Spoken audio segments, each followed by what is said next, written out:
Sitting here by the ocean, and I'm ready to leave. Under the storm that surrounds me, with broken memories. Sick to death of this place, and everything that I see. But I'm alive in the darkness, because it captivates me. How do I cope when you're gone forever? I have no strength to carry on. So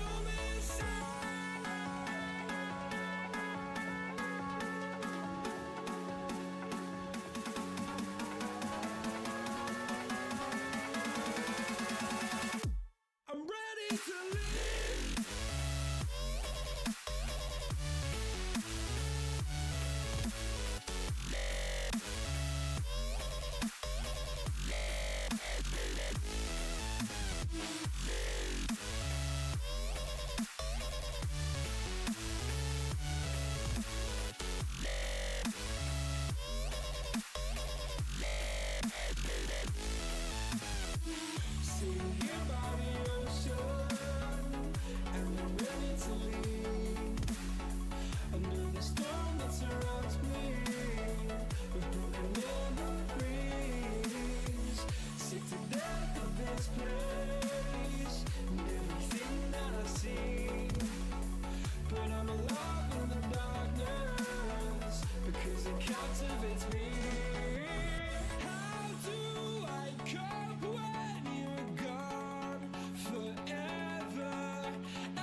your song on the radio.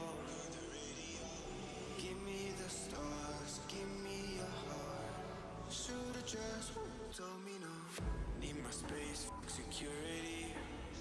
And every day you keep telling me, give me the stars, give me your heart. I should've just told you no.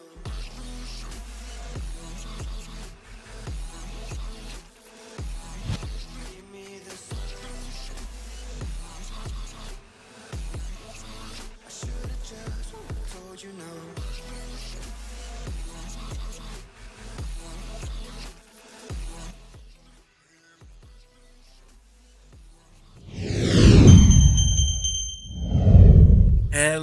Hello, how's it going? Yeah, so we're gonna be doing some gaming today, but I want to talk a bit about Black Myth Wukong and League of Legends as well before we start. So as many of you are aware, the release date for Black Myth Wukong is the 20th, which is next Tuesday. Also, hello, Vendetta and Finn. Good to see you both. I'm a bit concerned, to be honest. So I brought the deluxe edition, the physical deluxe edition, and we have been told we're going to get our codes emailed out to us. I still haven't received mine. Hey, how's it going, Finn? How you doing? I'm not the only one.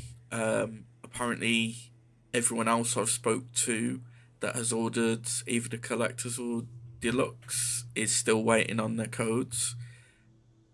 Anyone who got the game through Nvidia or other partners have their codes right now. It's only people that have purchased through PlayAsia. Hey, you're right, Vendetta. It's a bit worrying, to be honest, because I have emailed them to ask what's going on with the code, and the only thing they've basically said to me is that they're aiming to get the code to us on the 20th. There's no sort of specification of when, like the time they're sending the code out, or why they're holding off till the 20th, and it is very worrying for me because I've put in to have the days off with work to specifically,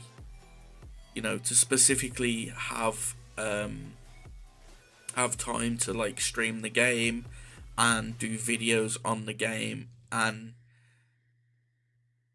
it's getting to the point where I am kind of worried that, hey, how's it going, Ice Boy? How you doing?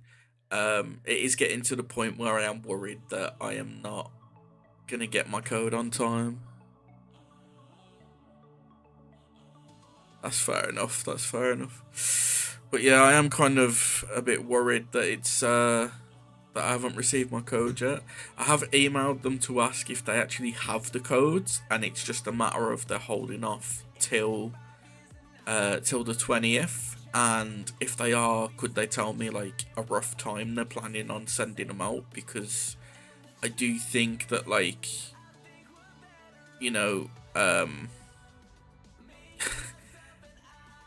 give us some information basically, because it is worrying right now.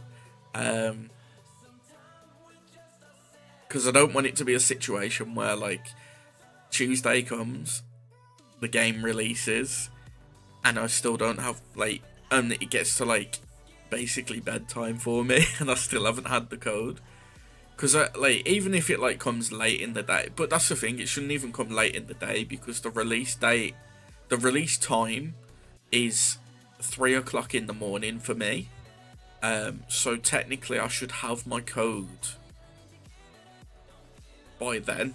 So I should wake up and have my code, but it's just worrying. Hopefully they respond. Hopefully they give us some information as to what's going on with the codes, because I know it's not just me. Someone else also asked and basically got told they basically got told they're coordinate could can't fucking speak today. They're coordinating with their team to finalise the arrangements for the code release schedule for the 20th of August. At this point, no. Rest assured, they'll notify as soon as we have confirmed the details on how and when. And then they followed up after being asked more about it. They said, we still haven't received any updates from our arrangement for the release of the codes. Rest assured that you will be notified once we have an update from them. Which is fine, but it's right, Finn. It is a bit worrying because, like,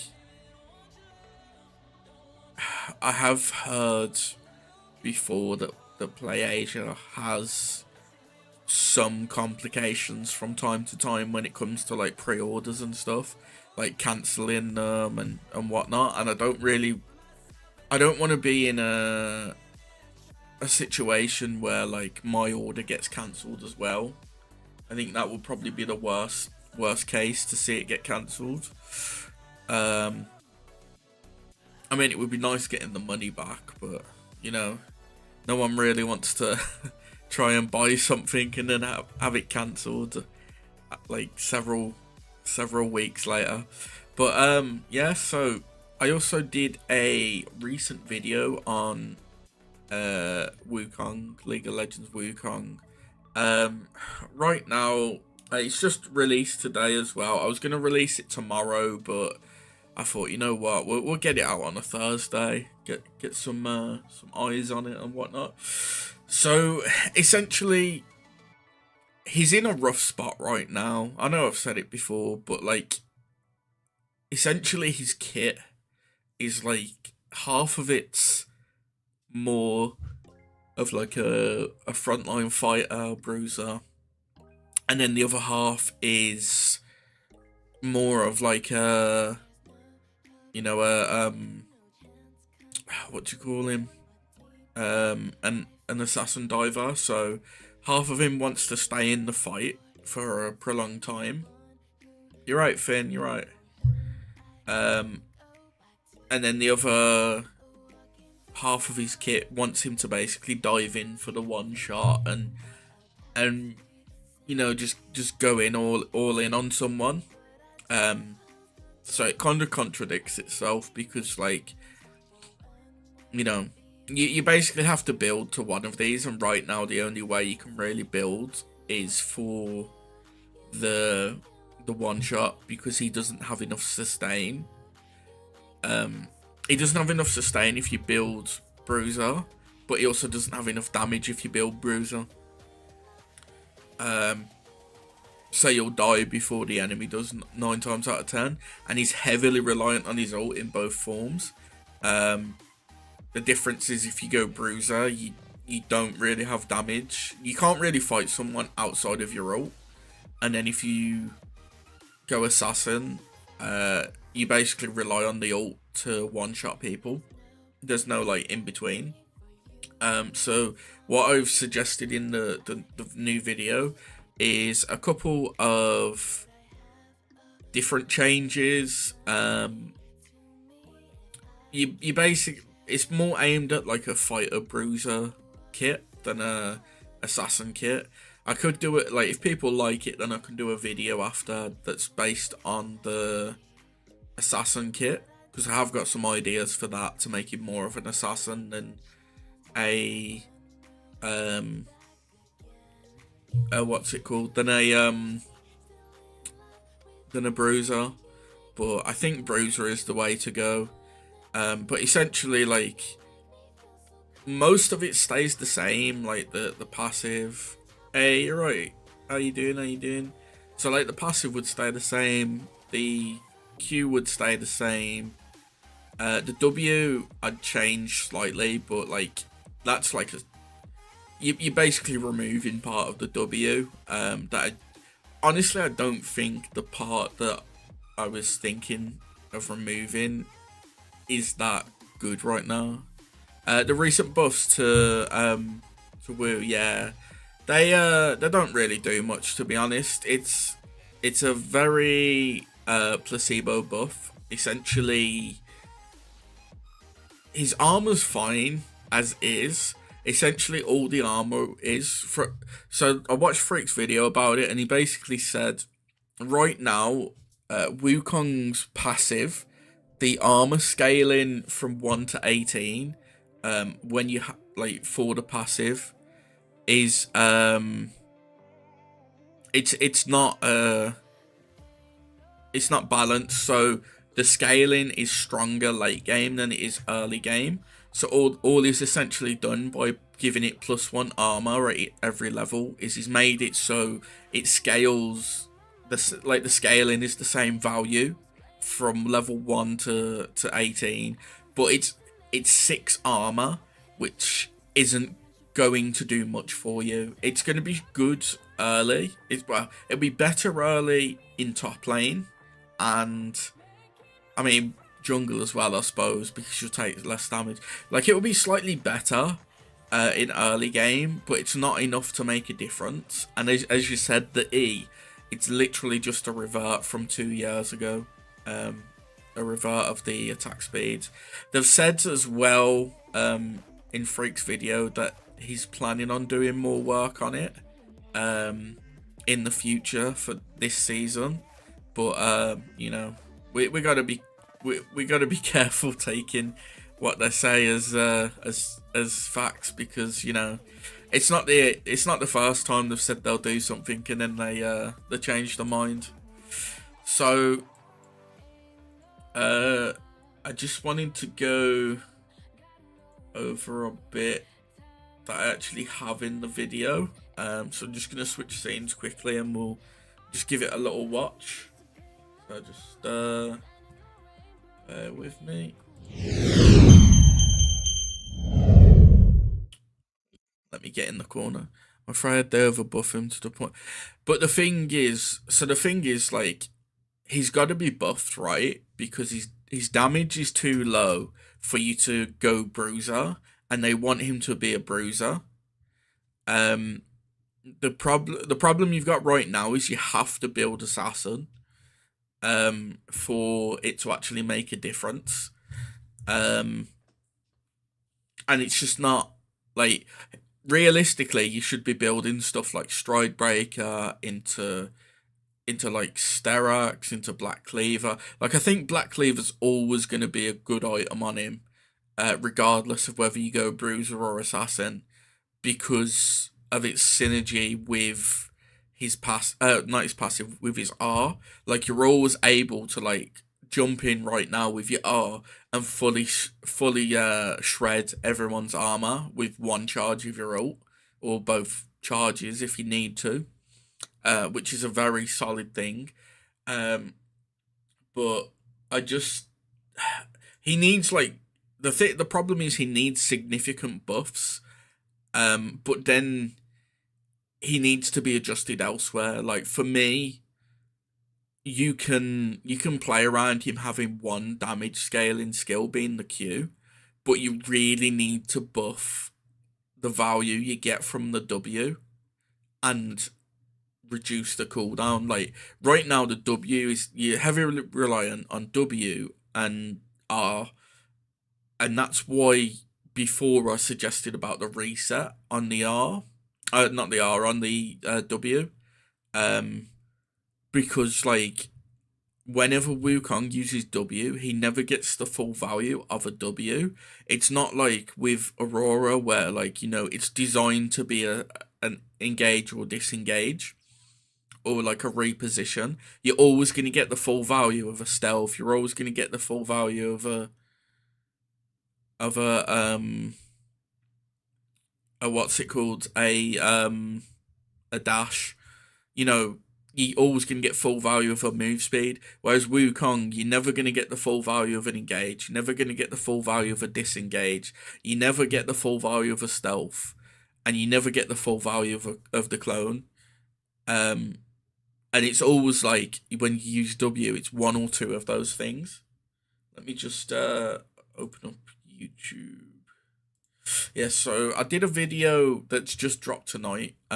I would love Shojin to work on him as well, because I think with his current kit, it's very is very much aimed towards what his current kit is. Like, he should be building Shojin, he should be building Black Cleaver, he should be building Sterax, he should be building like Stride Breaker and stuff like that.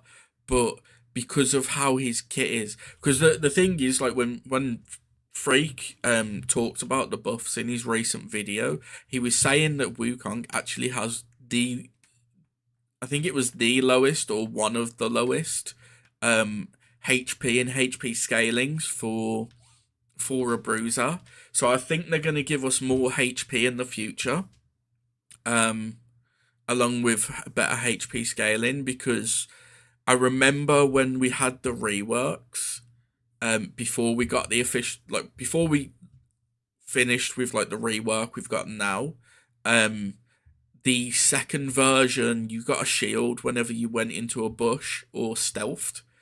And because they gave him a shield, they removed 30 of his HP. And ever since then, they've never given us that 30 HP back. So that when we got Royal August's version, which is what we've got now, it still had that 30 HP missing. So any sort of like stat changes or anything that done in the first two reworks that we're doing, followed through to the third rework, unless August changed it. But I just want to show you my video quickly, just to show like some of the ideas I've got. So I'm just gonna start from right here. Who is meant to get into long fights doing damage. So this is basically explaining that like his Q and his Q and his passive are essentially designed for like a frontline fighter, that, you know, like a Riven, like an Aatrox, like a Tryndamere, someone that gets into a fight and wants to stay in the fight for a long time, dealing bits of damage while like maintaining themselves, basically. And then like with a local over the play style, if you go for like his A, like his WE and R, however, are completely the opposite. So his targeted play style, having a stealth. You know, his W, you've got the stealth. Stealth's very much an assassin thing, not a bruiser thing. Stealth on W. And obviously, because obviously, like, Riven's got a dash, Aatrox has got a dash. Tryndamere doesn't have a dash, but his Q, is it his Q? No, sorry, his E. Is he? Yeah, I think it's his E. His spin.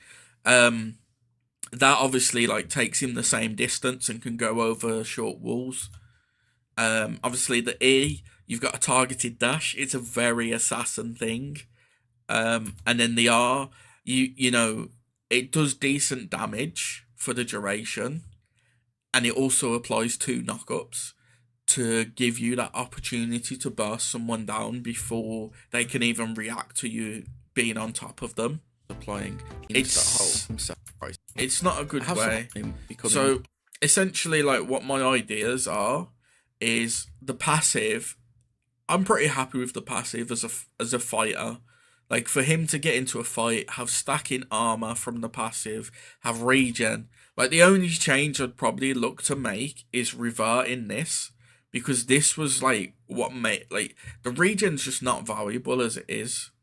I think by reverting it back to the 3%, it's not much, but it gives you like a bit of incentive to actually go bruiser instead of assassin. Because, you know, you build more HP items, you're going to be regenning for like a lot more HP with it being at 3%, especially with how the passive works now. Like, each stack will give you more overall regen, because it will be 0.5. Won't be 0.5, will it? Because we've got less stacks now. But it'll be more regen per stack, up to 3%, which I think is like, this would be a big change, basically. To 3%.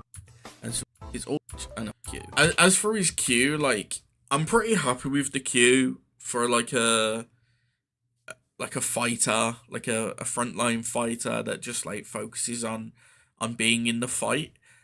I do have other ideas though. So essentially, like, Smite and Dota are probably like showcase it the best, but both of them have his Q is a line skill shot that does other stuff. So I think Smite it just deals damage and can crit, and then Dota it stuns and crits. So my idea was like if you want to go for a different Q on him instead, to go for like a line skill shot to keep it simple because it's playing into the whole lore of him having like an extended staff where like he can extend it out to hit enemies. A line skill shot. So like you can see they're both like on hit, basically the same thing in different its range perspectives. Obviously Smite you get in the stun as well. I think if it has a longer cooldown and you don't have the like passive where you reduce its cooldown, I think having it have a stun is fine, but you'd have to have another kind of damage skill in the kit that has scaling if you go with like the route of this Q, which is why I think if you don't want to, the other Q's perfectly fine, like the current Q. This way, the W itself, my suggestion is right here, remove the stealth, because you're only getting 1 second of stealth, but not just that stealth is used during the dash, so you're not even getting a full controllable second of stealth. You're probably getting about like 0.75 or 0.6 or 0.7, something like that. So by removing the stealth, you can focus more on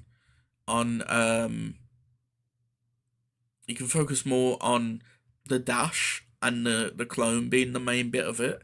So by doing that, you can reduce the cooldown, and you get a short dash that can go over walls, but it also leaves a clone. How it currently works. But there was other things I was thinking you could do as well to make it more valuable. Dash that can base cooldown. So obviously I'd look to reduce its cooldown, but I'd also look to have the clone duration scale with W. So right now on Wild Rift, it's a 3-second cooldown, but it scales with W. So it goes up to, I think it's 4.5 seconds. So you get like an extra 1.5 seconds value from it. But also have, but not just that, I'd also have the clone be able to move. Hey, how's it going? So by having the clone be able to move, you can have it attack and chase someone down, because another problem he has right now is, if someone's got like a decent gap I'm hyped. I was just saying earlier, like, I am a bit worried though, because I brought the, hey, how you doing, Wrench? I am a bit worried though, because I brought the deluxe edition, the physical deluxe edition, and they've told us the physical deluxe edition is the physical deluxe and collector's edition are going out in October or November, but we'll get a code for the game on the 20th, which is a bit worrying because it's the same day the game's coming out, and for me the release time is 3 a.m. in the morning. So I'm like, I want my code so I can put it on Steam and like get ready to download the game. But apparently me and a few others have contacted PlayAsia about it, and they're saying they haven't. Oh, thanks for that. Yeah, they're saying they've in the middle of confirming stuff right now. So I'm thank you for throwing stuff. Yeah, like if I get my code on Tuesday, then there's no issues. But if I don't, it's gonna really suck because I'm gonna see everyone else playing it, and I'm just gonna like have to sit patiently and wait for my code. And I've booked time off work to play it and stream it, so it is gonna really suck if there's some sort of complications with the codes. But I've sent them some questions. Oh, I've just tabbed out a second, so just give me a second. I've sent them some questions, and hopefully they'll get back to me soon. And then yeah, hopefully we'll be able to get the games. But anyway, we're talking about Wu's current kit right now, and some ideas I've got for making him more of a fighter bruiser than a bruiser diver slash assassin diver, because I think the whole like diver can work, but like his kit's very split right now. Um, so earlier I was saying like I'd keep the passive the same, but revert the regen back to 3%, because I think more regen percentage is gonna entice you to build bruiser items more, and you're gonna get more value from doing that. Um, the Q, I think the Q is fine, but I also looked at like Dota and Smite for like a line skill shot clue. Q. The W, remove the stealth. The stealth is just not needed these days. Like the stealth is like you don't get value out of it anymore. And then I'd focus on like the short dash over the wall and having the clone. I'd look to reduce its cooldown. So instead of it being a 22 to 14-second cooldown, I was thinking more along the lines of like 16 to like, I don't know, like 10 or something. Or 15 to 10, I don't know. So, something like that where like it goes quite low. And you could do like 16, 15, 14, 13, 12. Yeah. 16, even 16 to 12 would be better right now, because the cooldown is just so long. But I'd also have the clone duration scale, so more points in W, clone lasts longer. Also, I'd also have the clone be able to move, because that's one. Hey, nice. No, oh yeah, the my Twitch ads were on, weren't they? Yeah, it's a bit of a pain, but yeah, I'd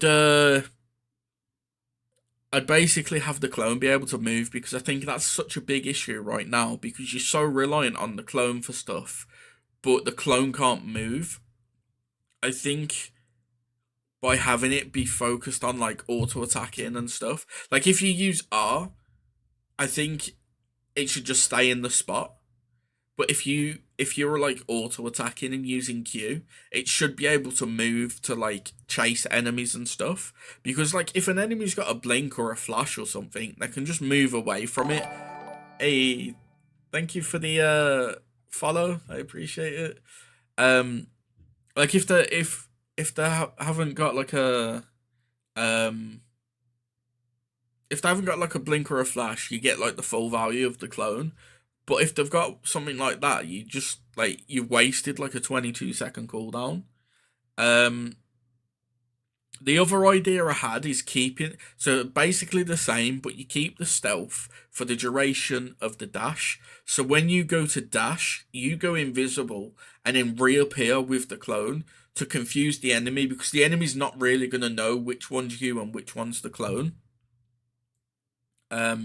So there's always that option. For the E, make it a skill shot. Now hear me out, right? It works nicely right now where you target someone, you hit them, two clones come out and hit nearby enemies. What I think they should do is make it a skill shot, right?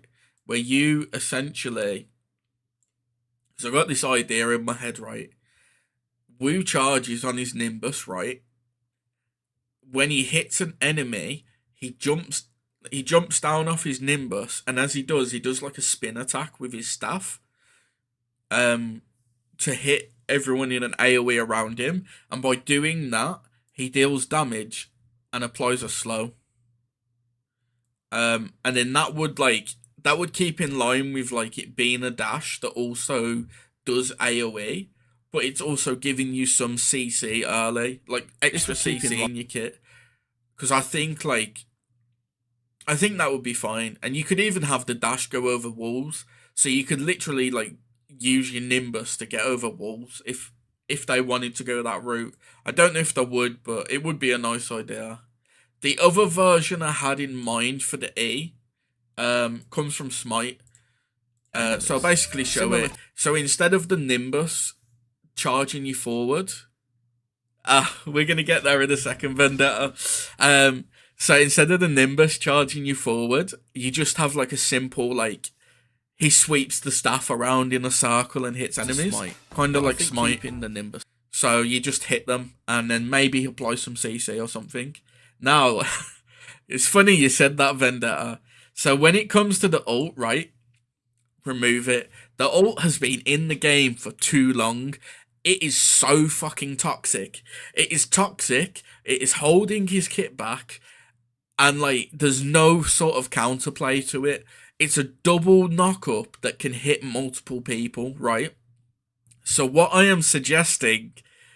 Vendetta will know this. I came across an ult. So, I do a that I thought would be so. I play a lot of MOBAs, right? Not just League. I've played like every so often. I'll go to like the Play Store, download a MOBA to play. I'll look on YouTube at different MOBAs.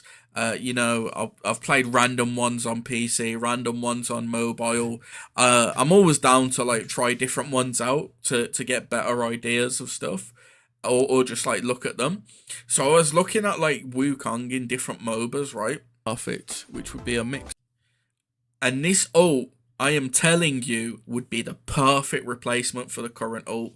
It's a mix of a Pantheon ult and his current ult with what you want to achieve, right? So the Pantheon ult. I'll show it you before I explain it. Look at this. So you target a nearby location. You jump into the air. And we would jump into the air before his staff hit. The staff comes down and hits enemies, in a big and then he lands there. Now on Myoji Arena, it is I'm probably butchering the name, but yeah, in this game, he also summons 5 little monkeys that attack. My idea, right, for the ult is to have it kind of be like a Nocturne range for the ult, right?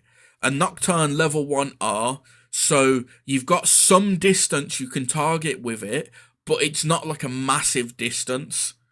Because let me search what the range is for a Nocturne level 1 ult, because it scales with points in R. League. Nocturne League. So Nocturne's ult level 1 is 2,500 range, right? Which I think if you have it capped at 2,500 range for Wukong's ult range, that would be perfect. And then what I do is like you target an area, probably not as big as this, probably a bit smaller. Maybe like the inner ring, maybe like where this is, like I can't really draw right now, but yeah, maybe like a bit bigger. But then you target the area, he'd jump into the air, he'd then appear there shortly. Well, then you'd have his staff growing size and slam down, hitting any enemies there, stun them, and he'd land next to it. Staff hit. And that would be the perfect ult for like a fighter, bruiser, Wukong. Because then you're still doing what you want with your ult, right? Instead of heavily relying on doing E into R to 5-man CC, you can literally just engage with the R, hit this ult, get a 5-man stun, and to better it, it's even more balanced. Yeah, honestly, like, he has got a really good kit in the game, to be honest. It's very much a fighter bruiser kit. But not just that, like, the thing you need to take into account as well, because you're changing it to be a stun, tenacity now works against it, so people can't complain that it's broken because you can literally build to reduce the CC. You can literally take a mini rune to reduce the CC. You can take multiple items to reduce the CC. So it's balanced in a way where it's going to be a hard-hitting ult that stuns and can do like a 5-man stun. Kind of like, like a... Imagine it being like a Diana ult on the engage where like the circle's probably the same size and you're like able to like 5-man CC with the pull. That kind of thing. But it's got the range of a Nocturnal. In fact, I'll jump into a practice as well just to show you the actual size of a Nocturnal level 1. I played, not gonna lie. It's probably for the best you don't, to be honest. It's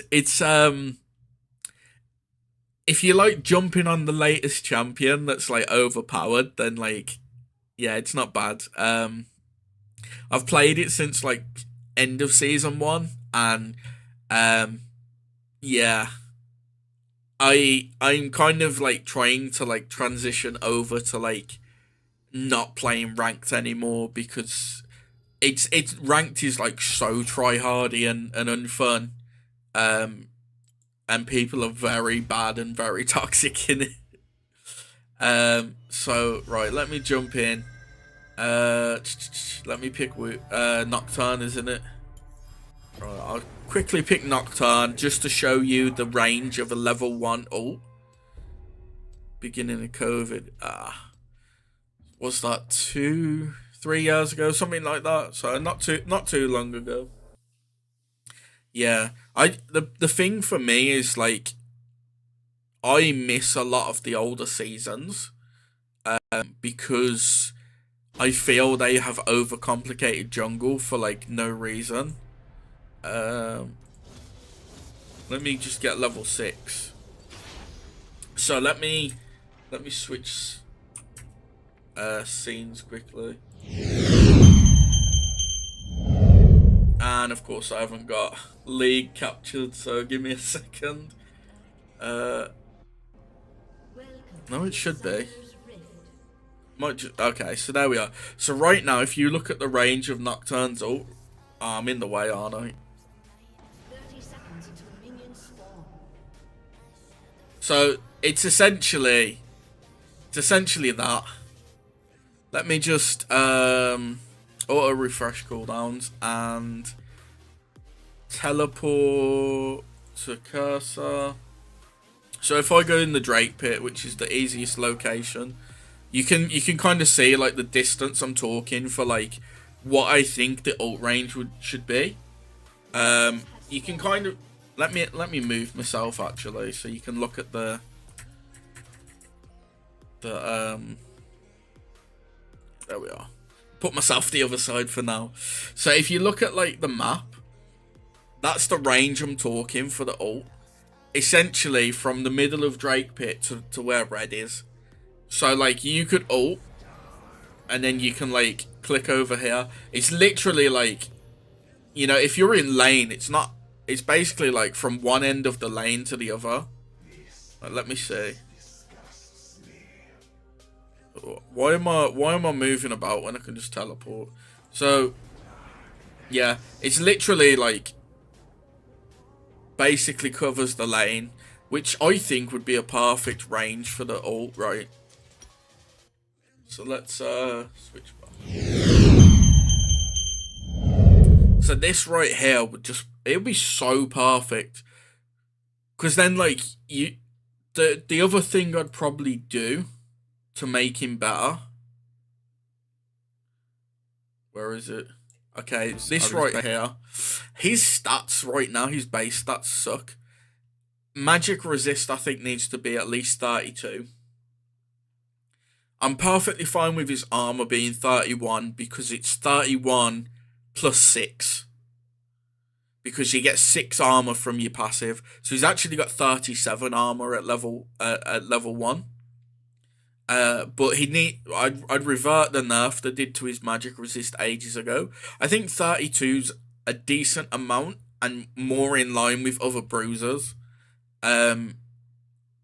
Health regen, if you put his passive back up to 3%, I think it's fine. You technically get more value from the passive anyway in terms of regen than just like buffing his base regen.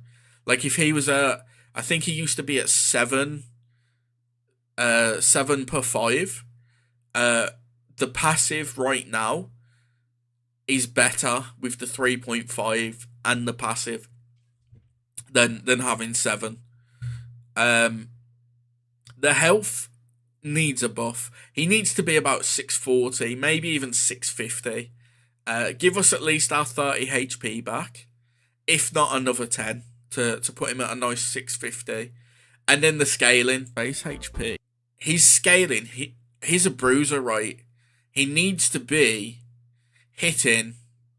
You know what? Let me go back to the corner. He needs to be hitting around 2.5 minimum for a bruiser, I think.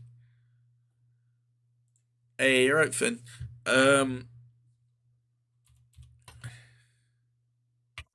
League champ HP max order. List of champions and health. So values are 18. So if we put it in order, right? Let me just so if you look at this, let me increase it a bit. Yeah. So Kled has the highest, but that's because of how he's designed. Silas has the second, and he's technically an AP bruiser. Galio, so these are all like 2.7, and these are all like tanks and bruisers. Akali and Assassin has 2.6. Ilawi 2.6, Set 2.6, Gragas 2.5, Darius 2.5. Like all like the bruisers and stuff are at least 2.5. At least like, you know, Gangplank as well. Pike 2.5, Callista 2.5. Like you have ADCs that have more health scaling than Wukong. What is that about? Because his growth is like bad. Where is he? I swear I just saw him. No, because he's down the bottom. Don't tell me he's like giga low. What? He's literally 99 at growth on his health. That is insanely bad. Like, you've got Rek'Sai with 99. That can't be right. Rek'Sai isn't Rek'Sai like more now? No? 600, 2.8, 2.5 regen.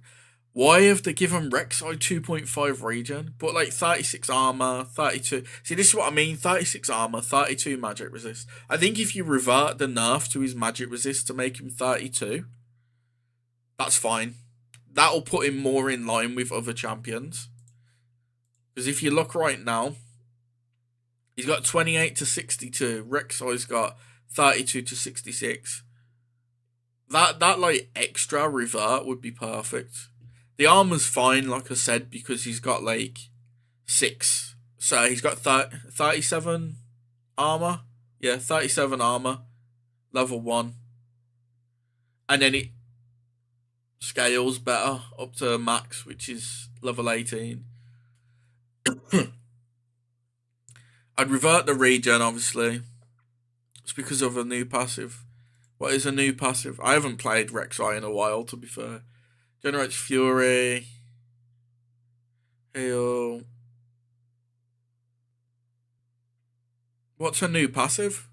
This is the same, isn't it? Because I remember she used to heal.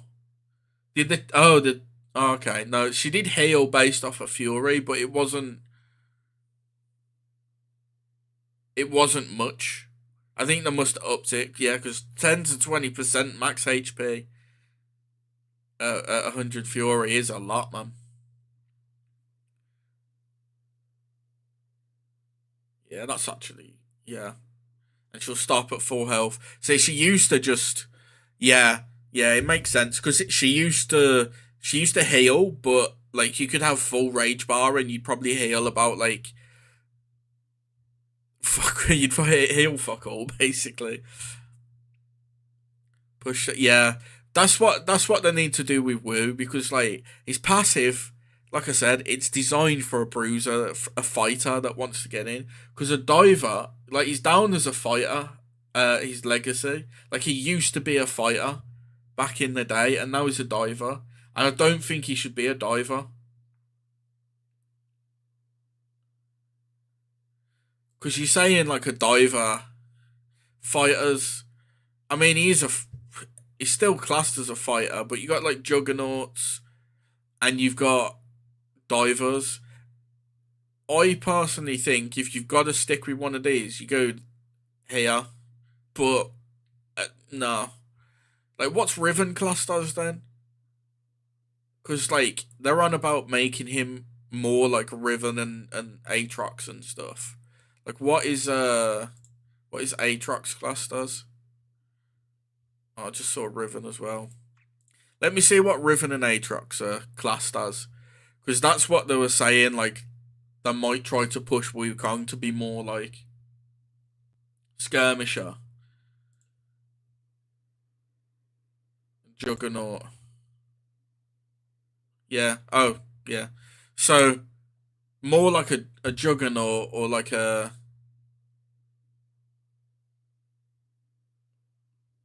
Yeah. I could see him being a duelist. I'm just trying to think, because you've still got like Yasuo, Yone, Silas in some cases, Neela,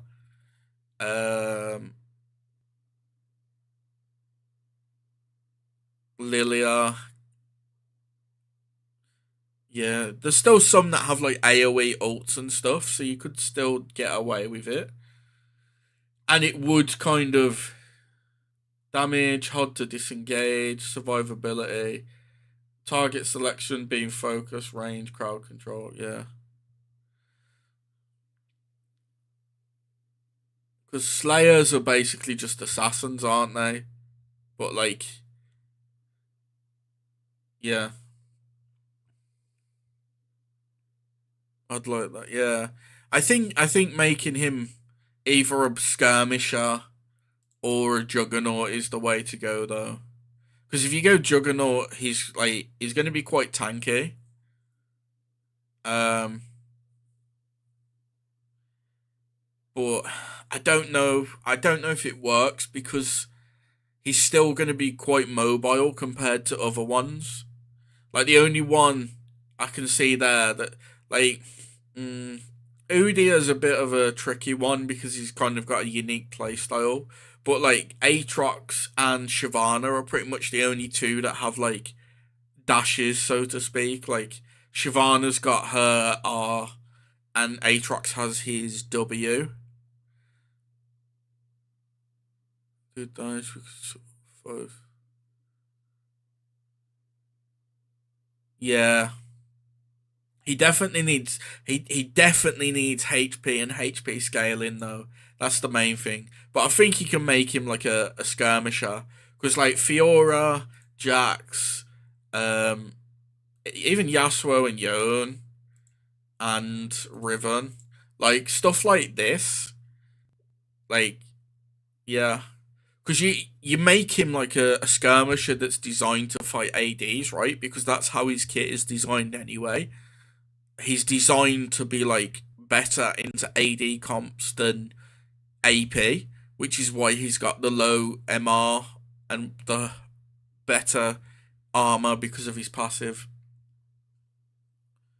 So like he definitely needs scaling because he's got low HP. You either give him higher base HP, which will then give him slightly more overall HP at the end, or you improve his scaling as well. But like I think Jax is probably a good example of like the idea of what you want him to be because Jax is kind of mobile as well with his Q, And he kind of sticks to people, which is pretty nice. Yeah. Yasuo, 32. Like, even Yasuo, like, 30 less HP, but his scaling is, like, way better. He gets an extra 200 health. That's crazy. And Yon, set like 10 more HP and 200 more HP after the growth. I think, right, I think his passive's in his passive is in the good spot now. His armor and his passive are in the good spot. Buff the regen of the passive because he's got low base regen. So put it back to the 3% it used to be, and the passive will be perfect. The Q, I honestly think it needs slightly more damage scaling. What's Riven's? So 50 to 70% AD. You do need to take into account it's an auto attack though, so it's going to be 100% plus whatever's there. And I know Wukong is like, what, 55% flat? Is it? I think it's 55% flat. Yeah, 55% bonus. So honestly, give him 3 more passives. Nah, it's too much then. Like, his passive is perfectly fine as it is. Like, they've buffed the armor on it, so it's in a good spot. It puts him more in line with being like a skirmisher that has better, like, he's better into AD, which is what he should be. He should be like a skirmisher fighter. He should be like a fighter skirmisher type bruiser that is better into AD jumps. Like, obviously certain ones right now he shits on, like a Fiora. Like, if you catch a Fiora and she fucks up her riposte, you just kill her. But yeah, I think the passive's fine. Like the armor's perfectly fine. Like, I think you'd want some magic resist, maybe 30 instead of 32. I think buffing it slightly, it needs to be done to put him more in line with other bruisers. I think 30 is a nice spot, because that's like, what, 28, so it'd be 30, 31.48. So let me just work this out. 1.48 times 17 equals plus 30. So he'd end up with 55 if I've worked that out right. What is he scaling? 60. Yeah, so it's like, what? What's his scaling right now? Oh, plus 2.5. I'm fucking stupid, I am. 2.05 times 17 plus 30. So that would stick him with... That's not right. No, it is. So he'd have 64.85, which is still kind of low for, like, late game. But it puts him at, like, a slightly better spot than he's currently at. So he'd be slightly better into AP champs, which I think is what he needs. The armor, as I said, is fine. Like, it looks low because it's 31. It's still in line with the likes of, like, other skirmishers. Like, Riven, for example, has got, what, 33. Let's open them again. Jax has slightly more at 36. Gwen has 39 for some reason. Fiora has 33. So they've got, like, between, like average end, I'd probably say is about 33, 34.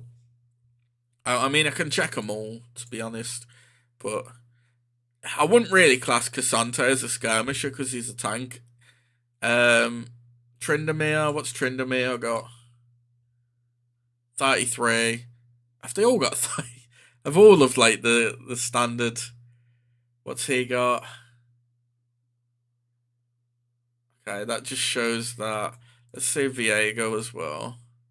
We'll do all, like, the AD focused bruisers. I guess Kane can as well include. So 32, but the scaling is better. You do need to keep the scaling in mind as well. Like, where's Wu? Let's just close some of these tabs as well.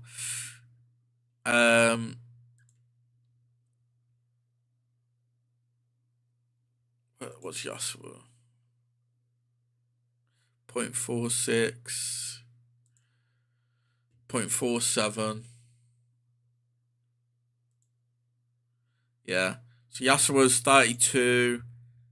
Viego, 34. 33. So I think having his armor be 31 and then his passive give him +6, I think that's perfectly fine because it puts him more in line with being like other skirmishers, but also like once he actually gets into the fight, his armor just spikes anyway. The Q as well. I think the scaling is fine, the 55%. I think it's just the flat damage that's a problem. Because it is kind of low. Like, if you look at past versions, his Q used to be... That's the very old one. 130. Let me find the patch history.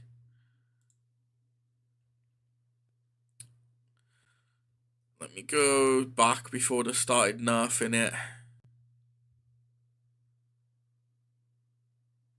Okay, that's when the rework was. Release version.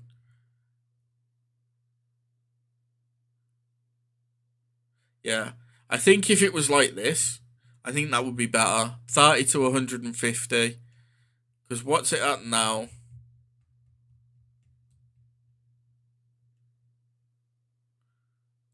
Gong. It is currently at 20 to 120. So I think if they made that 30 to 150, his Q would be fine. His Q would be in a good spot then. As like his only damage skill. Well, his only scaling damage skill anyway. The W, like I said, this needs to be less. Like maybe 16 to 12, like I said. Maybe like even less, like do like maybe 16 to 8, who knows? So just like it needs to be lower.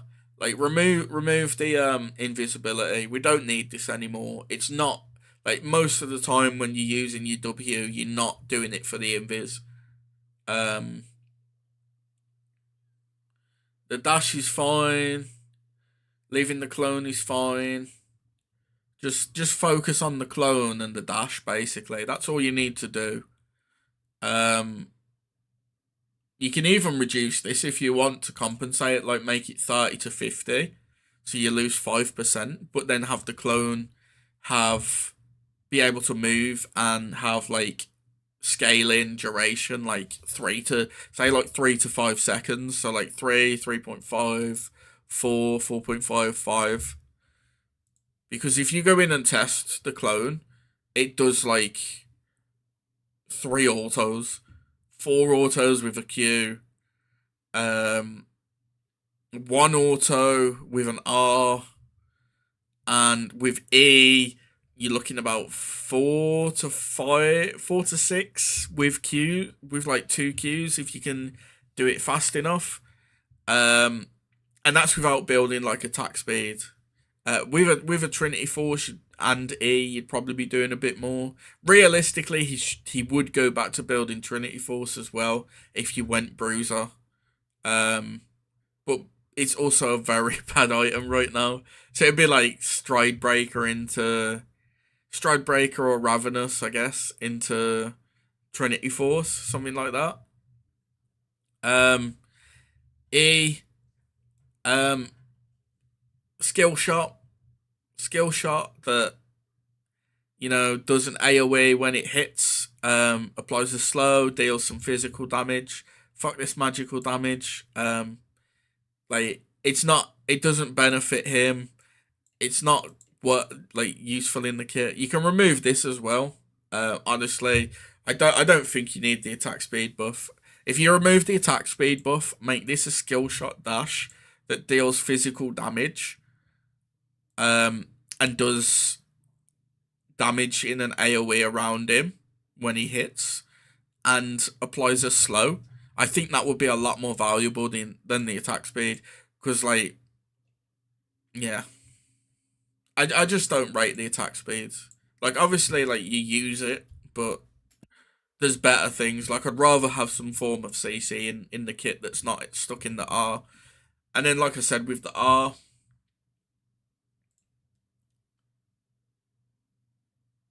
this beauty right here. And you would target a nearby location, and Wu would jump into the air before his staff hits in a big AoE in the location targeted. This would deal damage. Perfect. That on a level 1 Nocturne R range, so 2,500 range, would be perfect. It gives you a short, a long range engage that can 5-man stun. And then because it's a stun, because essentially what you want Wukong's ult for is to engage on the enemy team, deal a chunk of damage, and CC them. So you'd still be able to do the same thing, but you wouldn't have to WE in, wasting 1 or 2 other skills just to get in range. You could literally do it. You can use it to get away, you can use it to engage. The possibilities, man. The possibilities. And with it being a stun as well, you could make it a 1.2, 1.5 stun. Because if I look at let's see, so Sona, for example, has a stun ult, right? So let's just check her ult. So Sona's ult is this isn't the thing I want. There it is. Her ult is a 1.5 second stun, right? So you could do a 1.2 to 1.5 second on stun on the ult. Let me see what else. Who else stuns on the ult? I mean, let's look at Morgana, right? Because she's probably the most well known for a stun, right? Well, not a stun, a dark binding and a root. How long's the root? Okay, yeah, no, we're not going that high. But yeah, I think about 1.2 to 1.5 seconds is probably a good amount for the stun. Because it gives you, long enough to engage. Another example of, something similar. Well, I say something similar. Liliana. I don't know why I was putting Liliana. Mine's all over the place. So how long's the sleep last? 2 seconds. No, that's a bit long. Like I said, I think 1.5 seconds stun on everyone that gets hit in the center AoE, and then if you want to have an outer AoE, then I don't know, half as long, maybe 0.75 or something, or even just no stun and just do damage. But ones in the center take more damage. So you can still use it to jump in and damage, and then you've got your passive that's already got a couple of stacks. You've got your Q ready. You can drop a clone with your W to get some attacks off and start fighting. You've got your E to do some extra slow CC and stuff, and extra damage.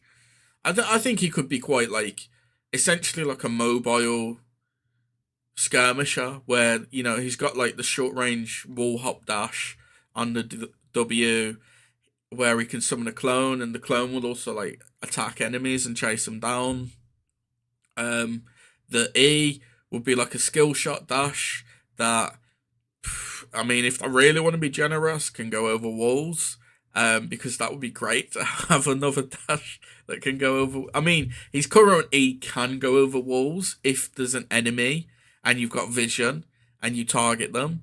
But it could be fun to have like a Nimbus dash that takes you over the wall.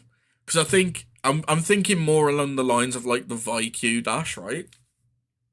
Because obviously she can go over walls with her dash. So yeah, I was thinking kind of like the same range kind of thing for the E, and it's just like a quick dash that stops at the first like enemy hit. And you do like an AoE, or when like you jump off your Nimbus and do like spin your stuff around as you do and hitting an AoE, and then just like apply a slow to everyone. Yeah, I think that would be pretty nice. Because then like you could be really mobile in a fight with like W and E. Yeah. I think that's the way this should go, to be honest. But yeah, this ult, man. Ever since I've seen it, I've just been like, oh, it's so perfect. Current. You would target a nearby location, and Wu would jump into the air before his staff hits in a big AoE in the location targeted. This would deal Like I'd show you the rest of his kit as well, but it's absolutely, it's disgusting, man. Like he can turn into stuff. He's got like a skill where he like spins his staff around, dealing damage around him, and then at the end he finishes by hitting the lowest HP enemy that's in like the area that he's spinning his staff in. Think of it being like a Garen E with his staff, but then like at the end of it, it deals bonus damage to the lowest HP target inside the radius. He's got another move where like he can go on his staff and go like extend up into the air and then do like a massive hit. He's got loads. What else has he got? Oh, when he dies as well, he's got a passive that he gets like stacks, and then when he dies, when he's got max stacks, he comes back to life and like he basically like can move around while dead. It's like the old Aatrox passive actually, where like Aatrox could move around while dead, and then like his health was regenning back up. But yeah, it's man, if we ever got like a kit like that in League, that'd be crazy. It'd be like one of the best fighters in the game. But yeah, man. I think they need to make him a skirmisher though. Because a skirmisher's still playing like the role of like a fighter and like a assassin, but like it's more focused. I'll probably play couple ARAMs, maybe like one, maybe two. I don't want to go too long tonight, just because I'm hungry and I want to get some food in a bit. But yeah, let's switch over. Right, we're gonna play some ARAMs. Let me just change my title. So I'm also I'm not currently streaming on Twitter at the moment. I've only got one reroll. I'll hold it. Yeah, I'm not currently streaming on Twitter at the moment. I cancelled my Twitter Blue, just because I didn't find value in it, and it's run out today, so apparently you need to have premium to stream. So I'm not really interested in updating, paying for it right now to stream. So we're just doing some YouTube and Twitter, Twitch at the moment. Ugh.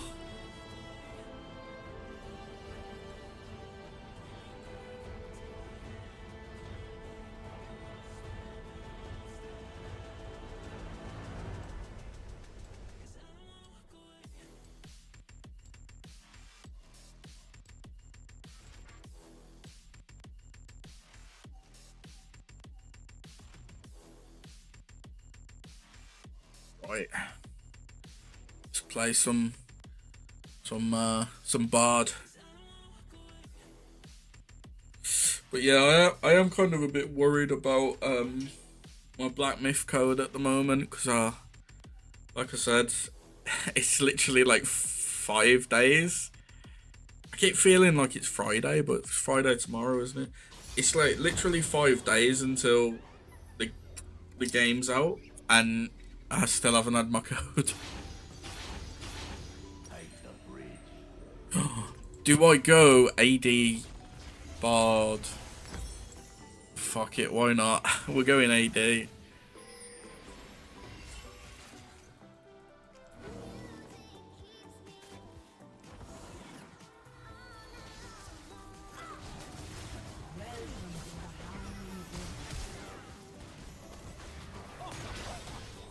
Oh, I missed.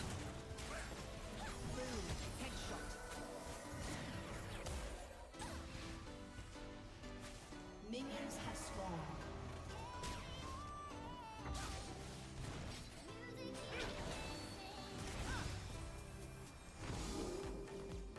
I need to collect me notes, don't I? First blood.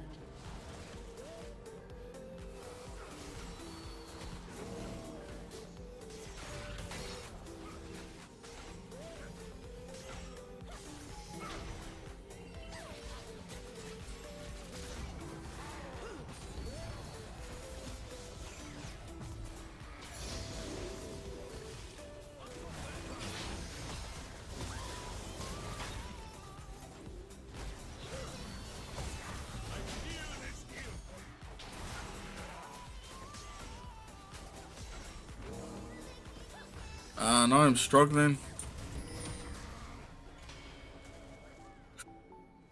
I need to get my my meeps, don't I? Ally has been slain. An enemy has been slain.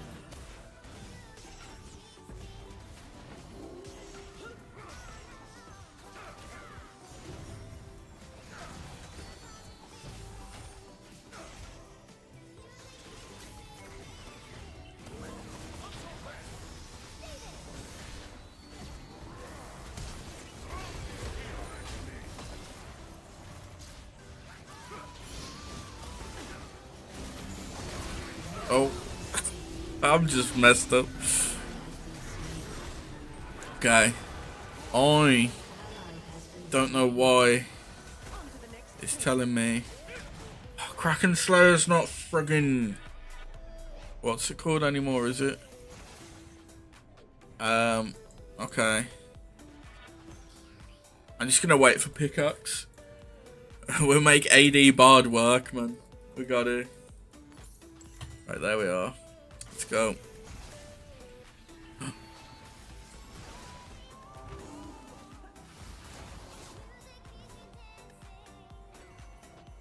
The only problem with Bard in like AROMs is you gotta collect your friggin' notes on it.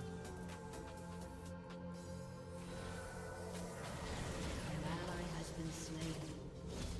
Shut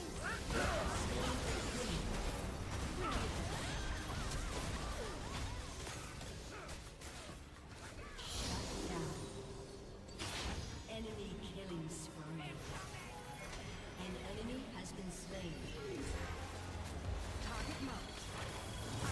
You have been slain. No! I think I stunned her as well as it went off. Okay, that's fine. That's fine, that's fine. We get our Yuntal so we can start getting some bleed. I'm gonna actually wait for it as well. Shut down. The blade's gonna be too much value if on the autos. I might just go crit just for the Yuntal. An ally has been slain. Enemy double kill.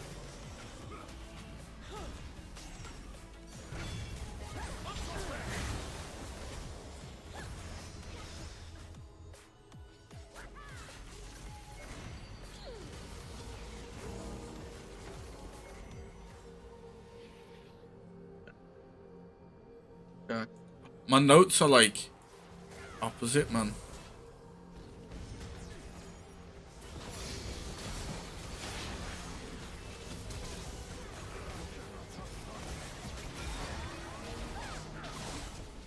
Enemy killing spree.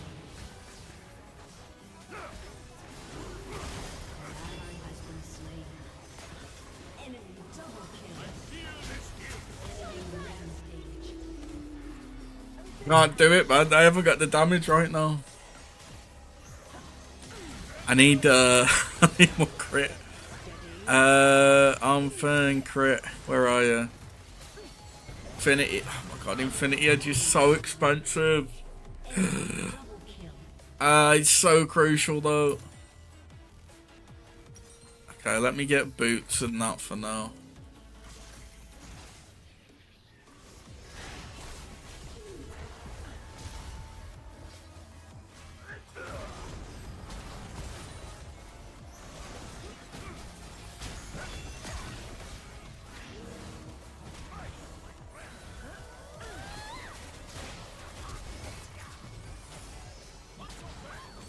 Shut down.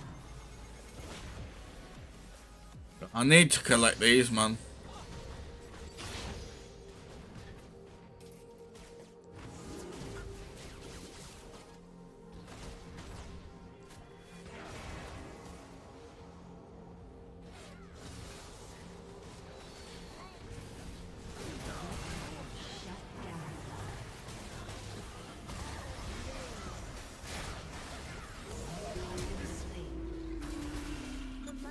This is so rough. I don't think a crit bard is the way to go. It's pretty funny, but no. We'll see how well it goes. An enemy has been slain.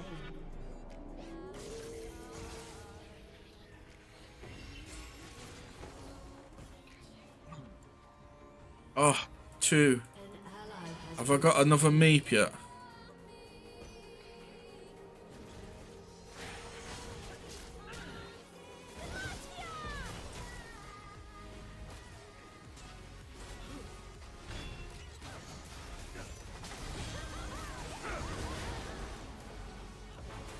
ally has been slain.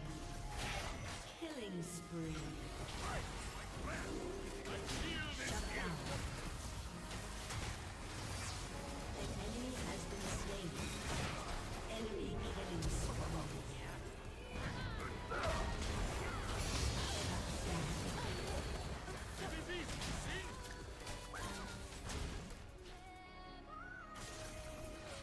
Oh.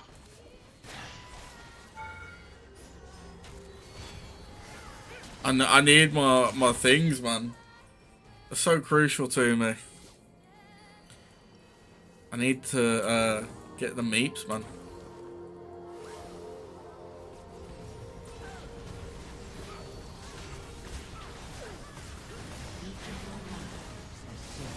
Ally has been slain.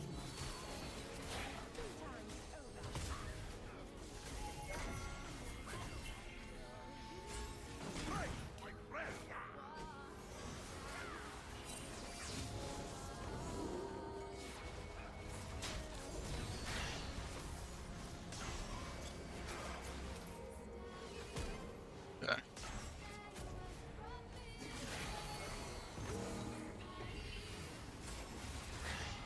I don't know why she randomly ulted me. Ally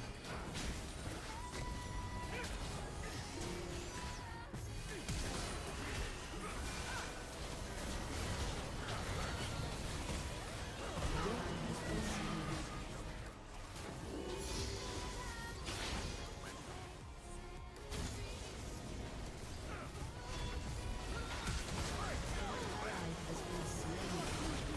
Shut down.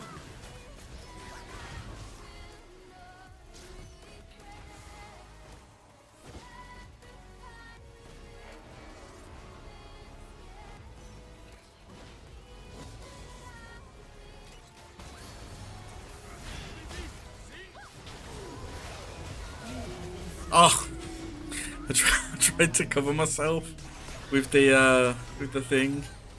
Didn't work. Right, I can get BF sword. That'll give me a lot of damage. Then I just need 1-5. We can do it. We'll make AD Bard, crit Bard work. Like, he's still doing 240 AP with his Q. That's pretty good.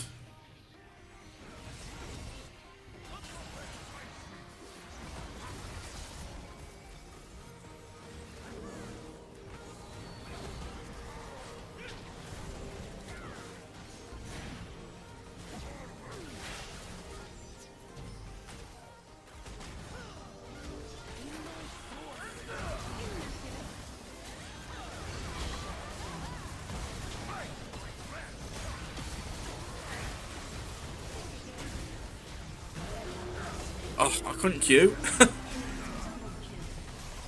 Okay, I might have to just stop with the crit Bard. It's not working.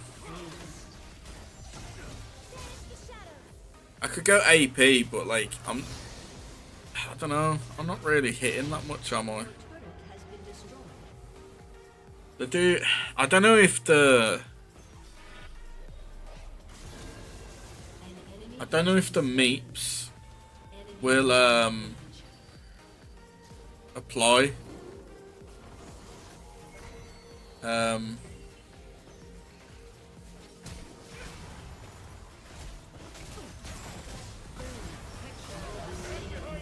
take it. I'll take this rocket. I'll take her. Oh man. Okay. I got pickaxe. That's good.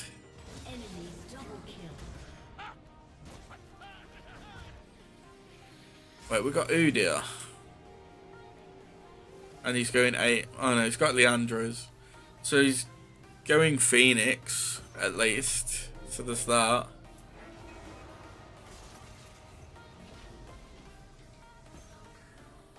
Okay. I'd rather just travel like this as Bard to pick up the notes.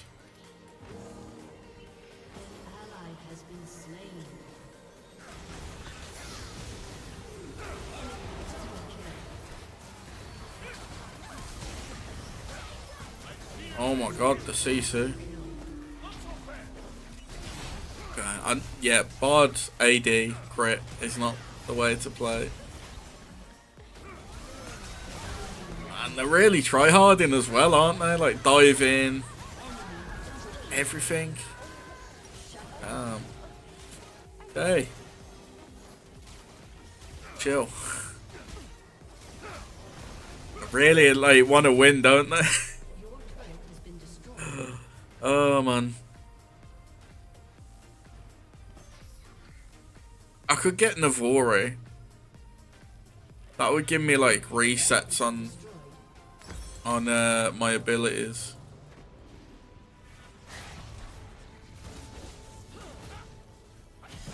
My guy gets Braum in a friggin'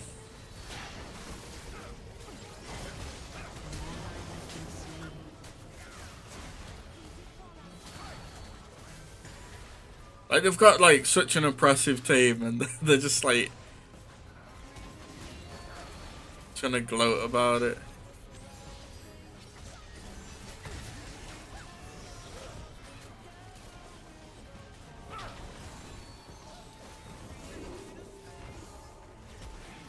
Okay.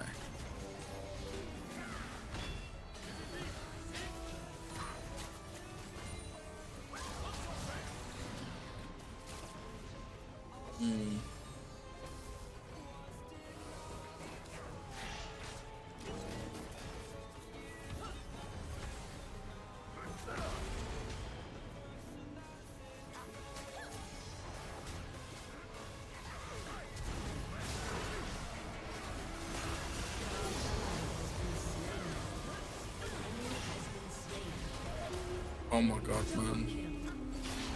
I don't know why Udyr keeps running in by himself, man. He's just like making it so much harder to do anything.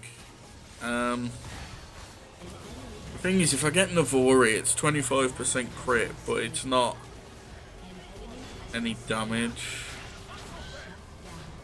Collector's nice with with Yuntao.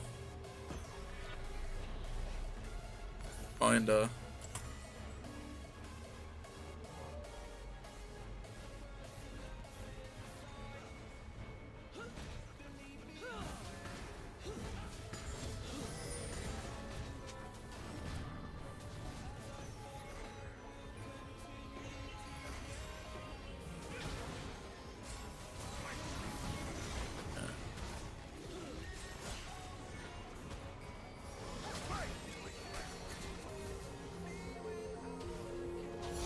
Problem is, she's just gonna ult every few seconds, and we can't really stop her.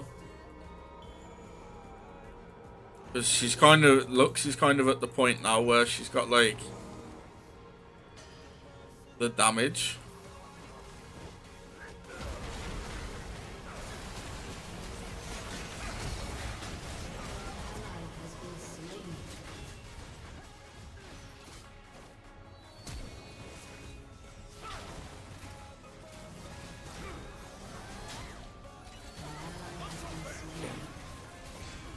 Forgot that he's oh,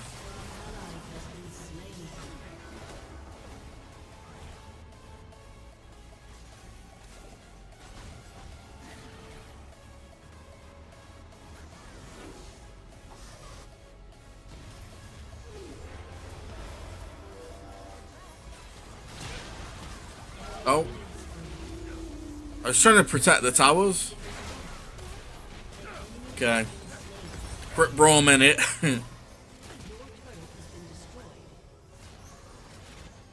Yeah, they've got like the perfect team because Braum's a really solid frontliner, and Kate, Misfortune, and Lux are solid backliners, and then they've just got Soraka popping heals.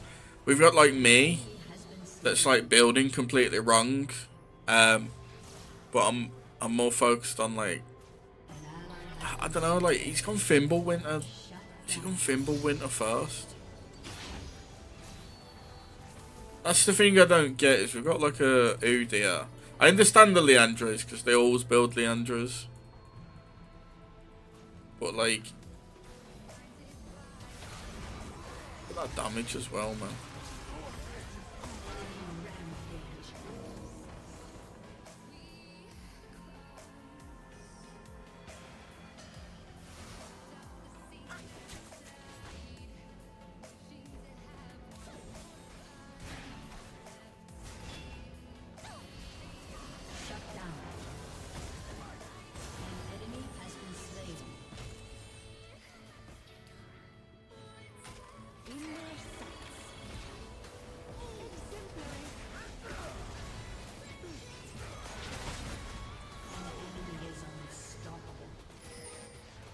What do you want me to do, bro? An ally has been slain. I can't do anything right now.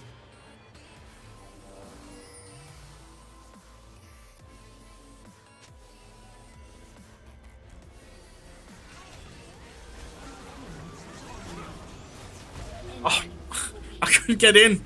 I couldn't get in the portal.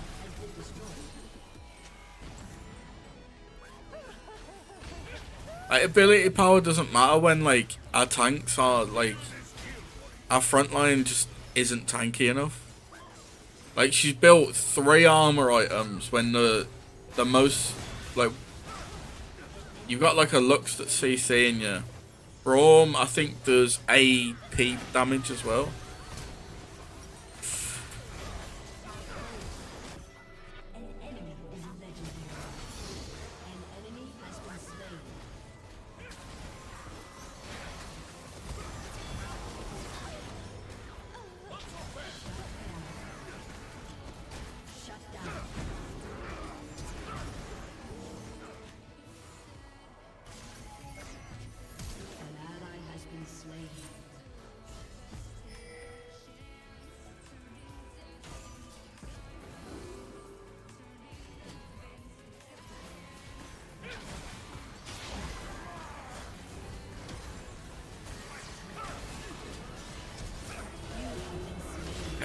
Caitlyn with Ghost, man.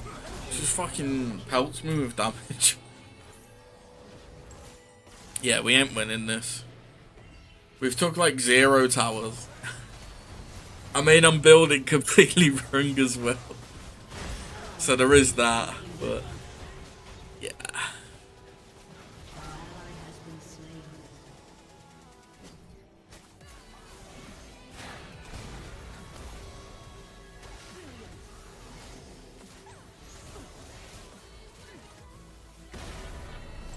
Yeah, respawn just as they're clear.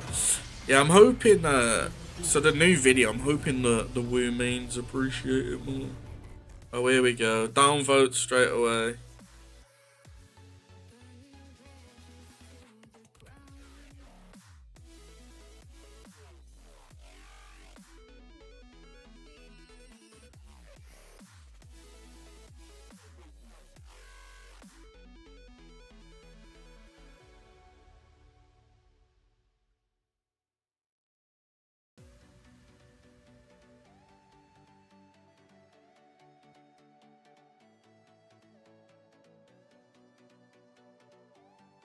The thing that annoys me with the Wu community, right, is I'm literally like one of few content creators for the champion, right?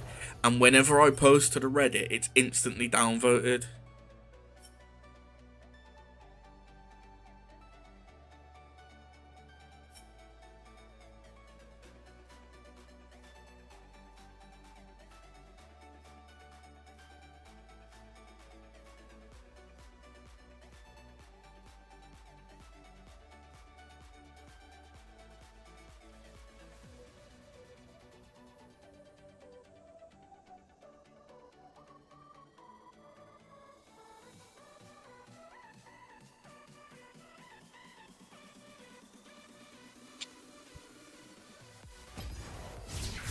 I just find it boring that like there's like no support from the community. Like they're always like negative.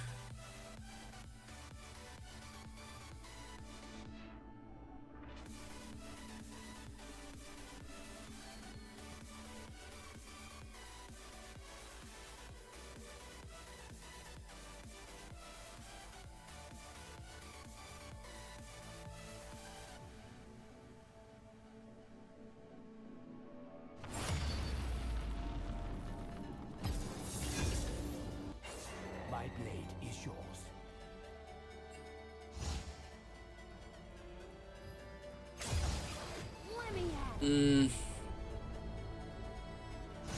I'll take the spider. Take Elise any day. I just find it boring that like I put time and effort into making a Wukong video, and like I put it onto the Reddit and I just get instantly downvoted by haters basically.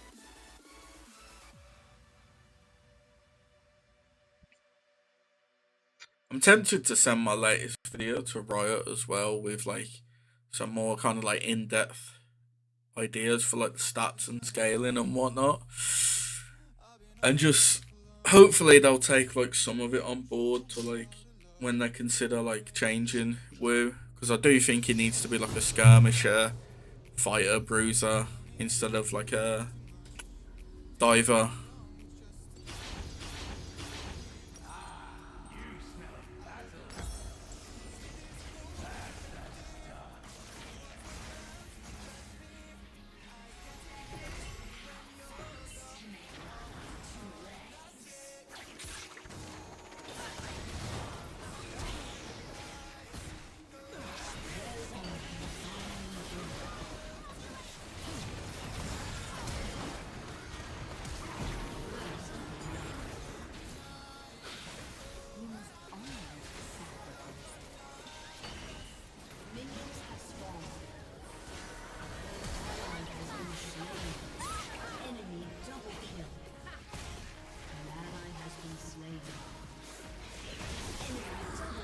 I wanted the Dark Harvest stack, man.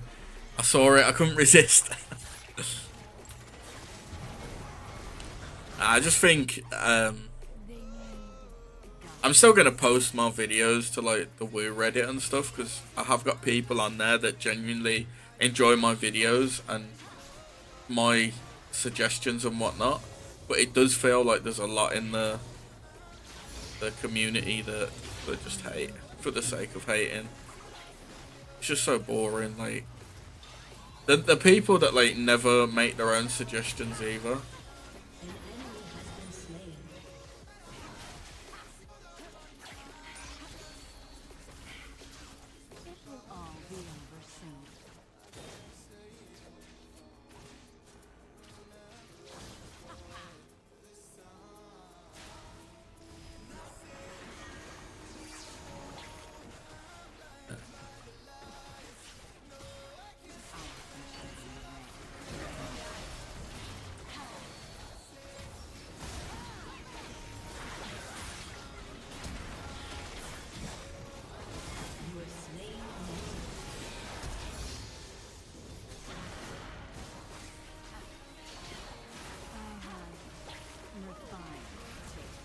There we are.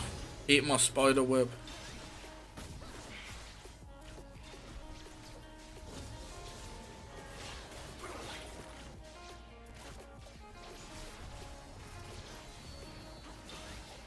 My true beauty is beneath the skin.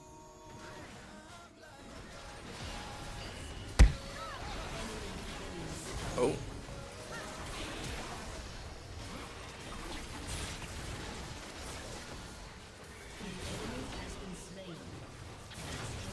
Oh, I'm dead.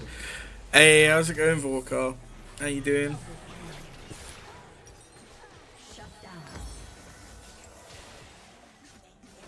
Yeah, I'll be curious to see what else the Woo mains have to say about my video.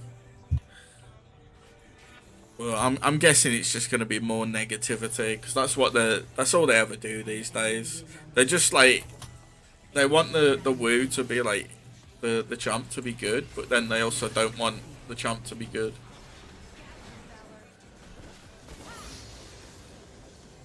It's like, you gotta make your mind up. He can't be like,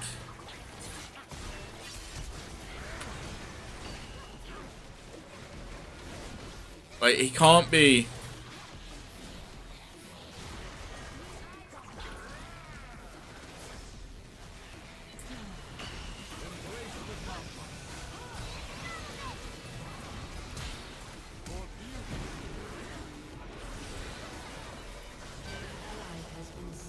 like, you can't. Hey, I'm alright, I'm just a bit annoyed because I've done like a new video for Woo, and like it's automatically been downvoted on.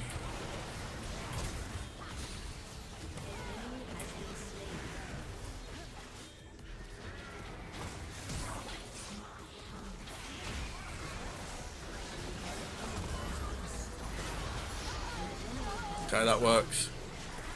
That's good. Yeah, it's just been automatically downvoted on the Wukong mains Reddit, and it's not like they're doing it because it's a bad video. They're doing it because they don't like me. It's just sad. Like, I think I make some solid suggestions and some solid points on like how to make Woo more of like a fighter, like a skirmisher fighter than a you know, than a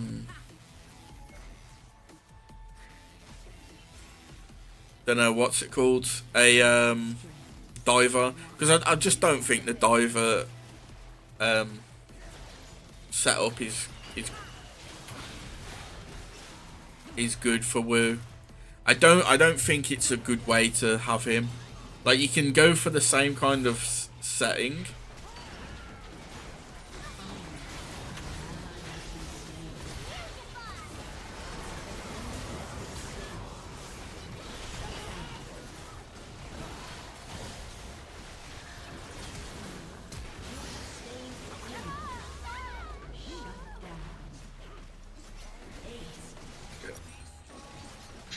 She got me then. Yeah, I just... It's all from...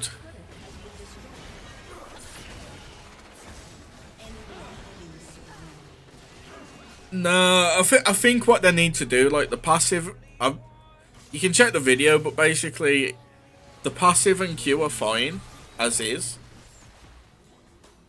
I'd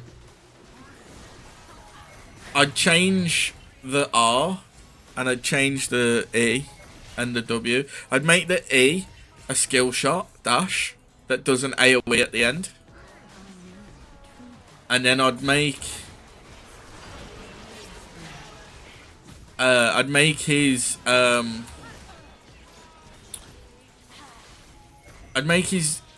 E a skill shot dash that does an AoE at the end. I'd make his W. I'd remove the stealth, so he just basically has a dash that wall hops and leaves a clone behind.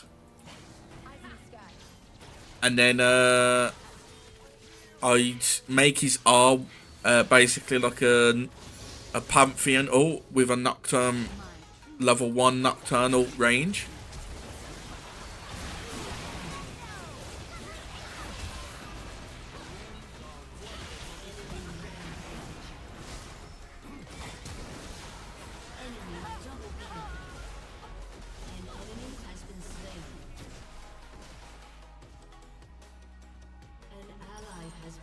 Because they've said they want to make him more of a fighter.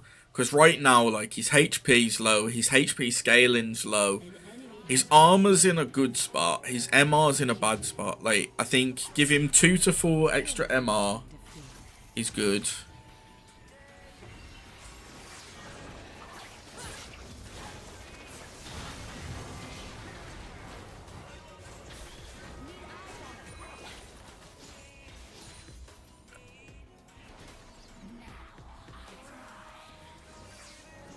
Nah, I think she's doing alright. I think she's having a bad time because they've got quite a strong team.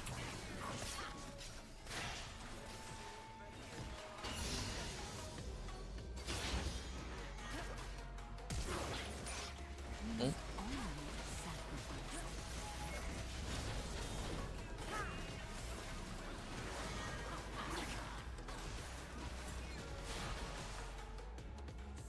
Yeah. I've only got fated at the moment though, that's the only...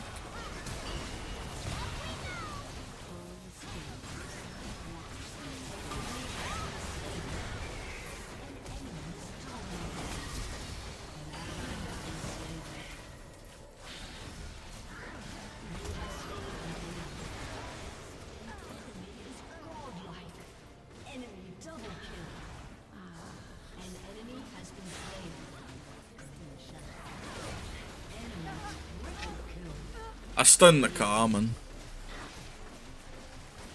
The average. Yeah. I'm just not a fan of Quinn, to be honest. Yeah, essentially the R, what I was thinking was like 2,500 range, so the same as a level 1 Nocturne range. You target an area, you jump into the air, his staff slams down, deals damage, stuns enemies, and as it does, he lands next to them. So it gives you like,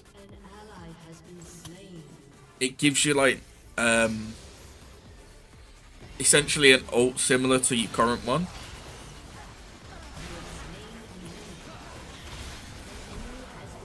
Essentially you've still got like an ult.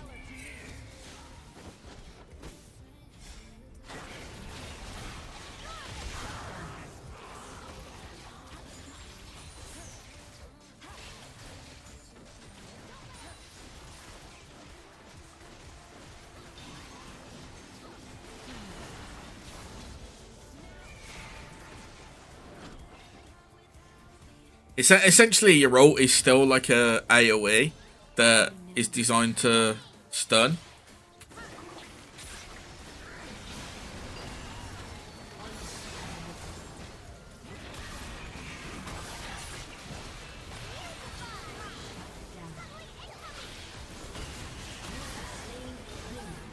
You like the little quick switch then?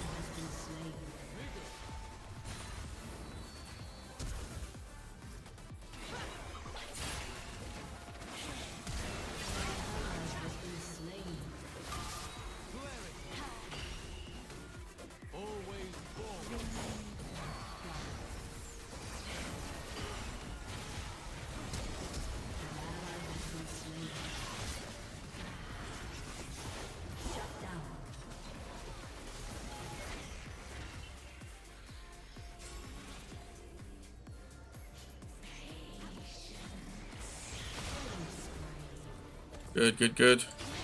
I don't know why the dude keeps pinging me though.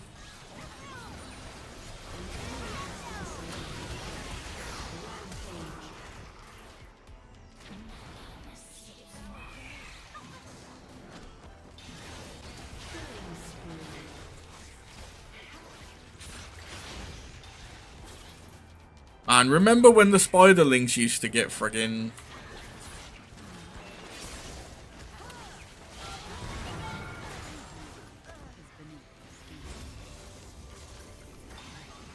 What is... Oh, he walked on it. Probably. It's definitely not because he's toxic or anything. Definitely because he's amazed by my amazing players.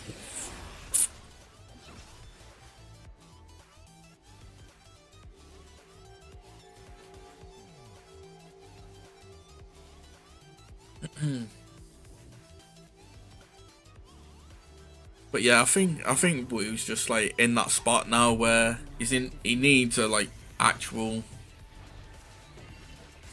build.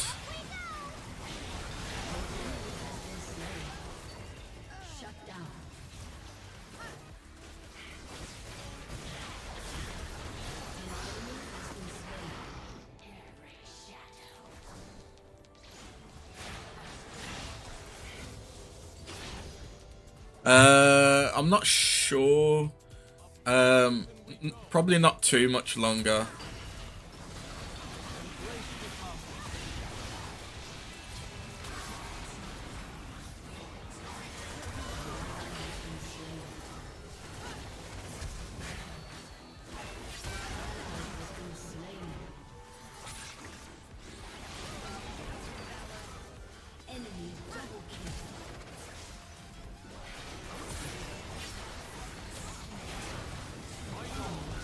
I tried.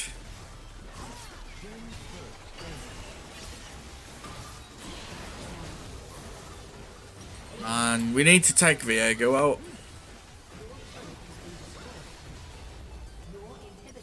Oh, this is bad.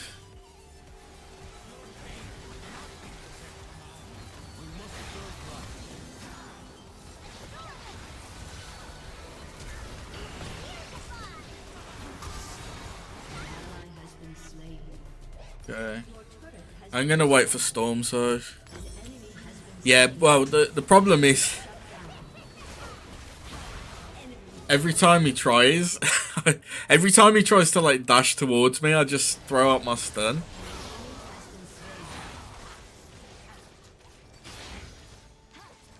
Yeah, it's like.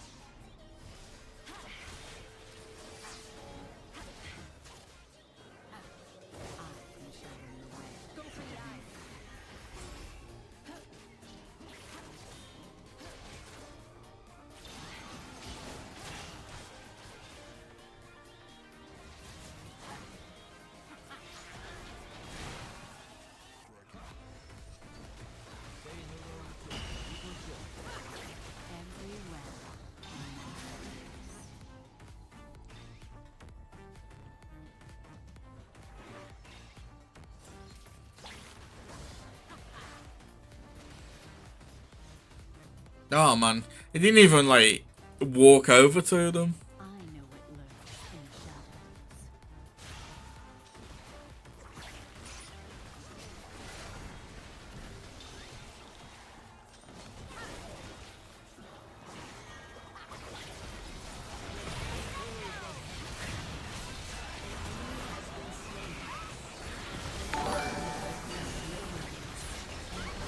Ah, hey Vorka, thank you for the sub, man. Appreciate it. Hey, no worries, man. No worries. Thanks for stopping by. Take it easy, man. Yeah, you can join the next one, Vorka. I probably won't do too many more. Maybe like one, maybe two more. But yeah, you can jump in after this one. Man, I miss the days when she used to have a lifesteal for her spiderlings, man. That was it, man. That was the good stuff. Rampage. Double kill. Shouldn't be too long. Yeah. Killing spree. Yeah. I don't know, because we're kind of making a bit of a comeback now. I think we scale better, right? They've just got like a tough early.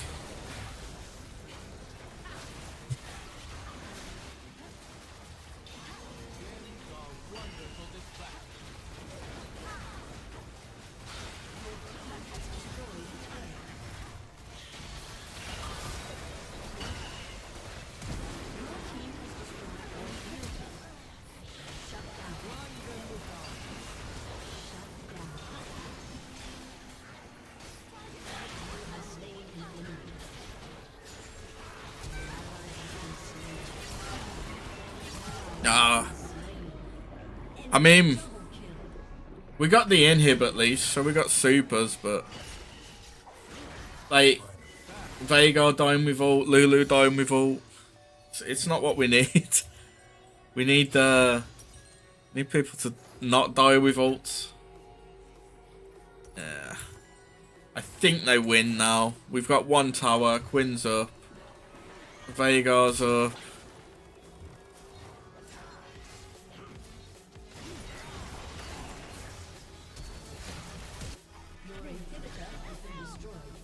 Actually, no, we're doing alright.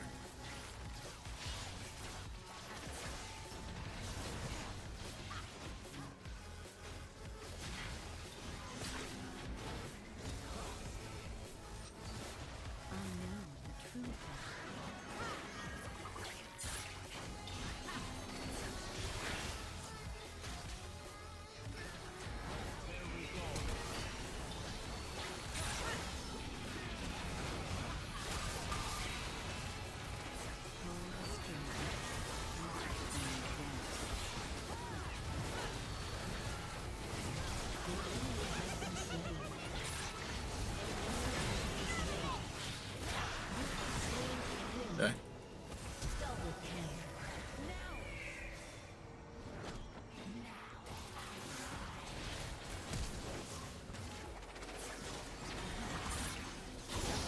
There we are. Actually, we might win this now. Come on. I think we can win it.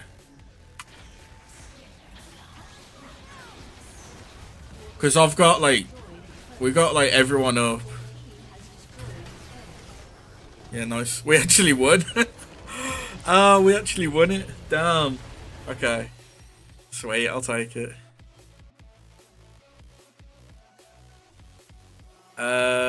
I will give it to Lulu. I'll give it to the Lulu. Well played. Yeah, they had like such a better team as well. The thing is, they could have won ages ago, but they were just like BMing a lot, so they kind of screwed themselves over. Man, they have not answered my ticket yet. That's a shame.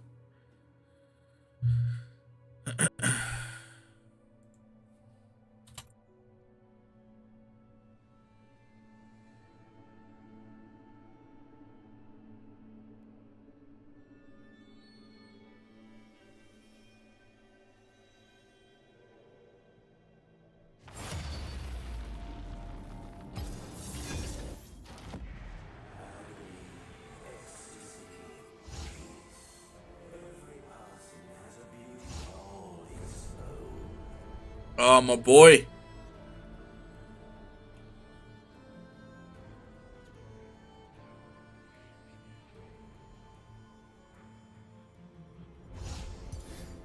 Swear I've got a different skin. No, I haven't. Shit. I thought I had a different one. Okay, that's fine. We'll play some Karthus. We'll go for the one-shot builds.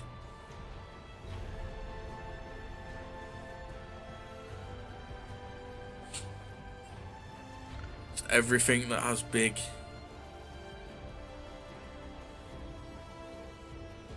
Big scaling. That's what we want.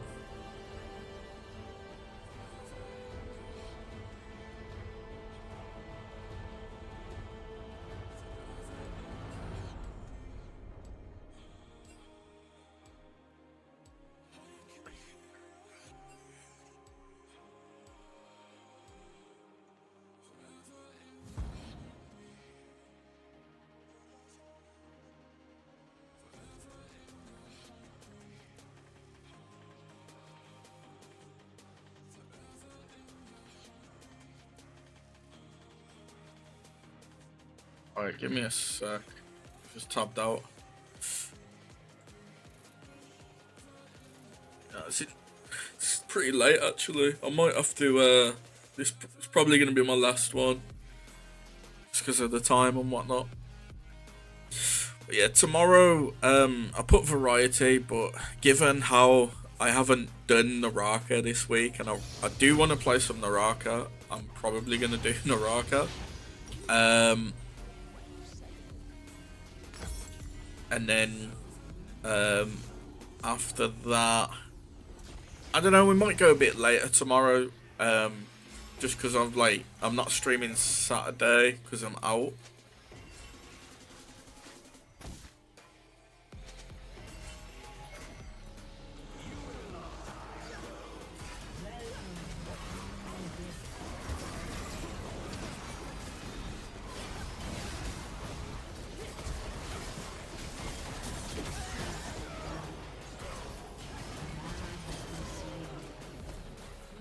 Fear my auto attacks because I've got no mana.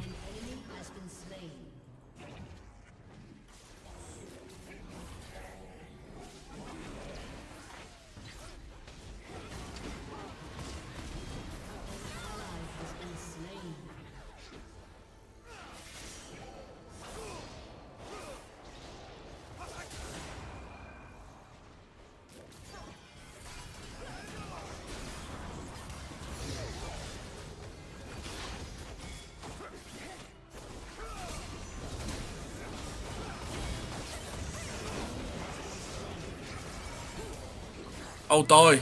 Kill me.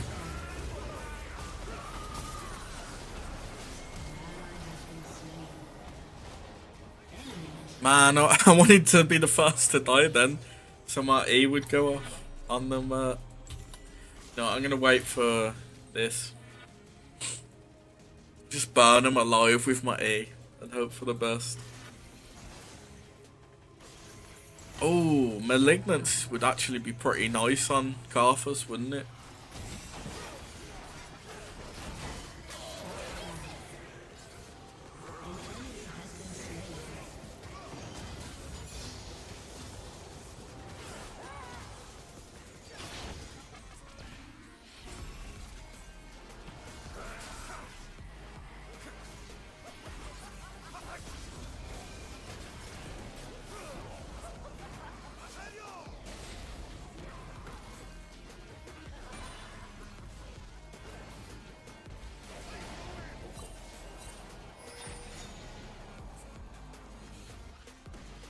As if the Blitz just randomly hooked into the wind wall.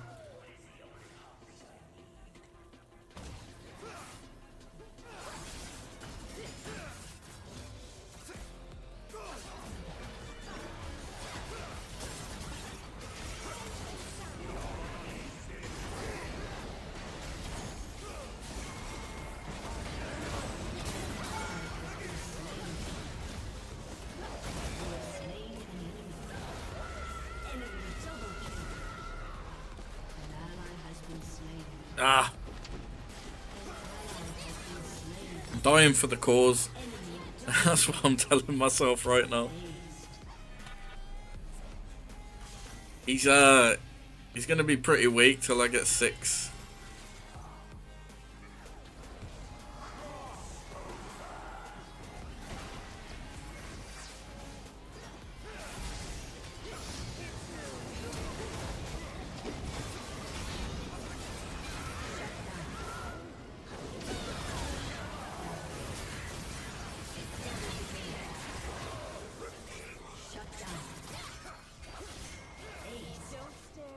Yeah.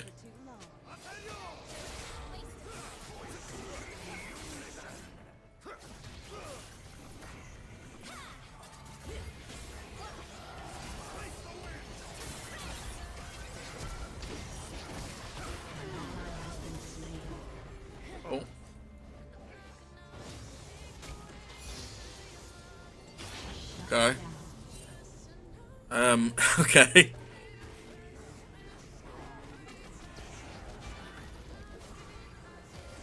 No! I got hit by the slow.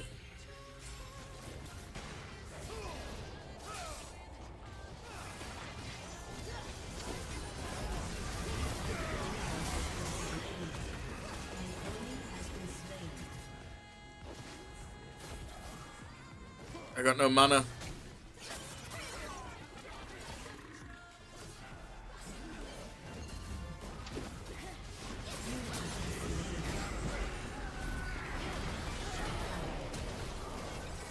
Okay, I'll die for it. I'll die for it. I get my Leandros now. I want like big mana items, ability power. What gives me the most? That's 90. Obviously Rabadon's. Banshees gives 100. Banshees gives 120. Jesus. Okay. I think. What's Archangel's give? Storm Surge is 95. Riley's 75. Archangel's is 80. I think we go for this just because it's extra scale, extra damage on the ult with the percentage.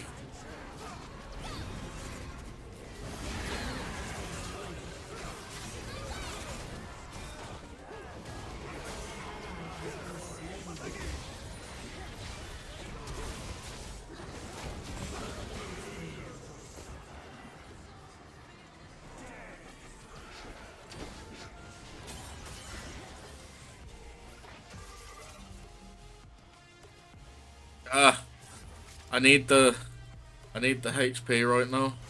The mana.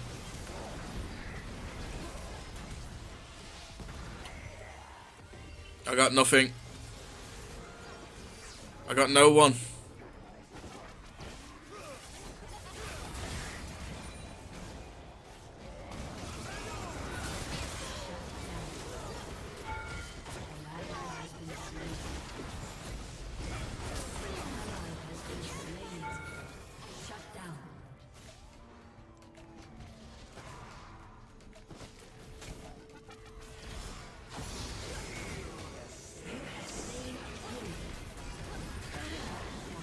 I run out of mana.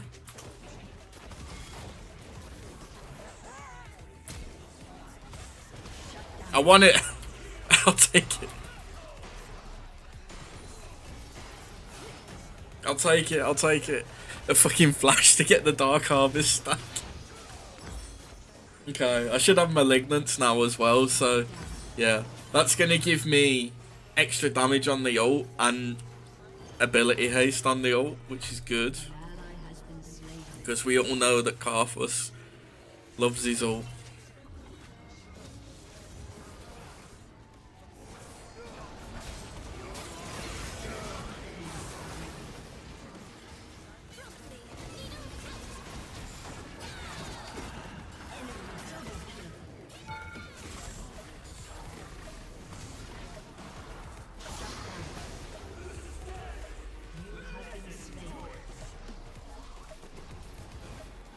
He dodged me. Okay, that's fine. I'm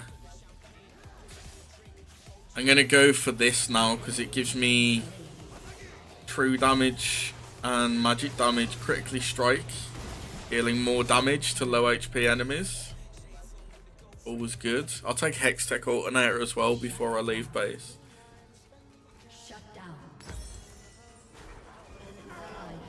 They're not low. They're not low. I need them low.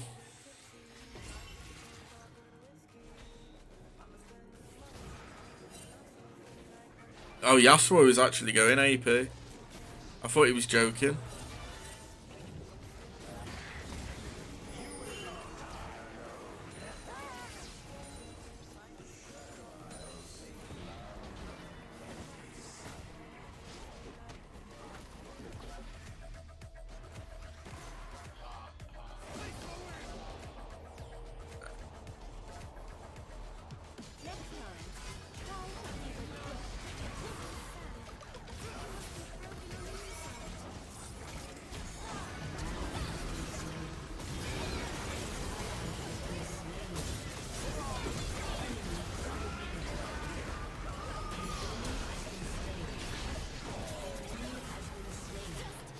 Okay. I just got a level up on the ult as well after I channeled it. That's a shame. Would have been more damage.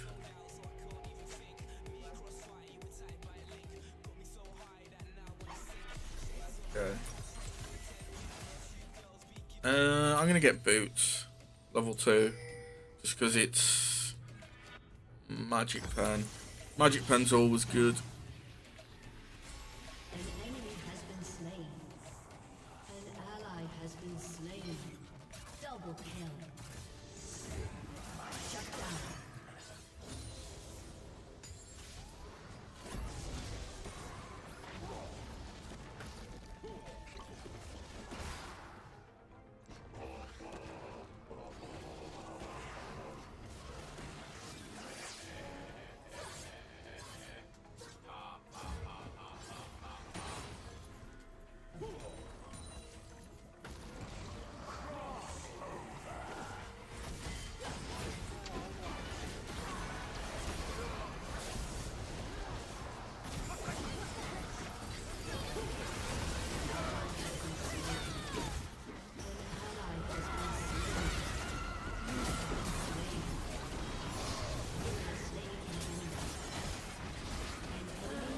Nice. I died. I died for that. I think it was worth it. I hope it was worth it. Ugh, I need needlessly large rod. Shadow Flame's like big. Then I want Zanya's to be even bigger.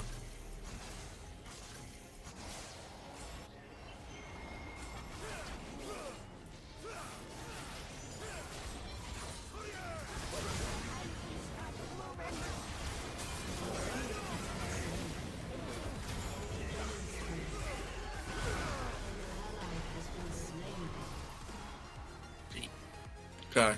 Well, I can get a needlessly large rod now that I've died again.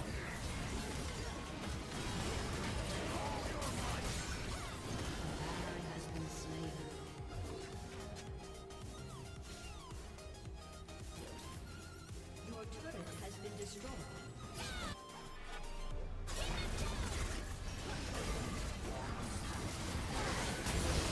An enemy. Shut down.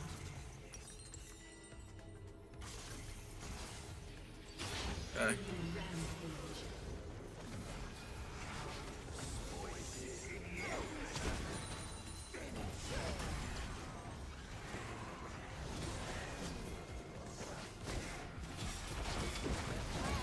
An enemy has been slain. Okay.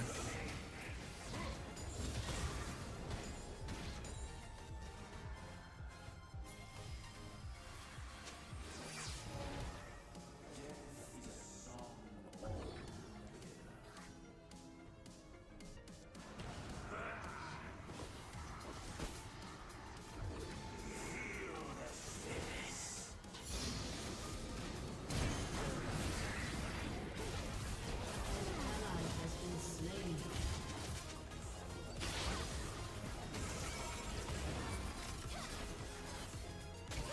Oh my god.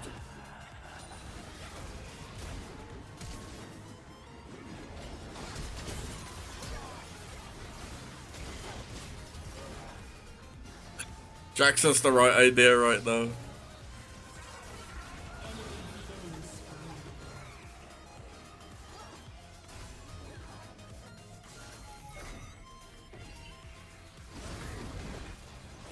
ally has been slain. Shut down.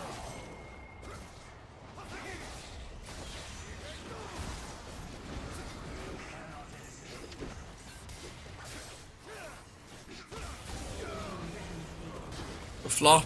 Enemy double kill.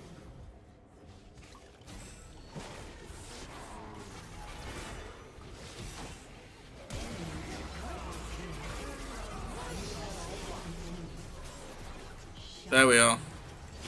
I almost forgot my own passive then. It's like, what's going on? Why is he not dead? That's so big. I've picked up Shadow Flame and then I've just picked up another needlessly large rod. So I'm nearly got Rabadons.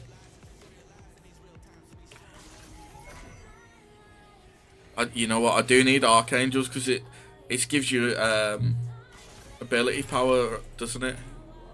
I forgot that it gives you ability power again. I thought it was ability haste still. 'Cause I remember they changed it a while back where it became ability haste.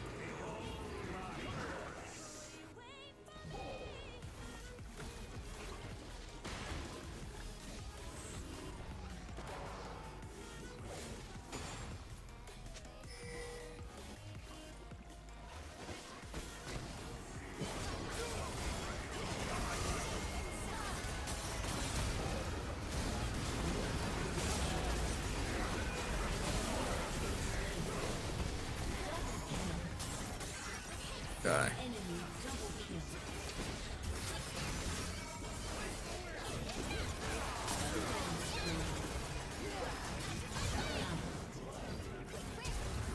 Oh my god. Vorkal's popping off. Oh my god, they got him. Hey, Dragonfly, thank you, thank you. Thank you for stopping by. Oh, I forgot to say as well though, I won a competition on Twitter, so I've got another emote that well, it's like it's not an emote, but you can use it as an emote, so I'll probably convert it to be an emote. But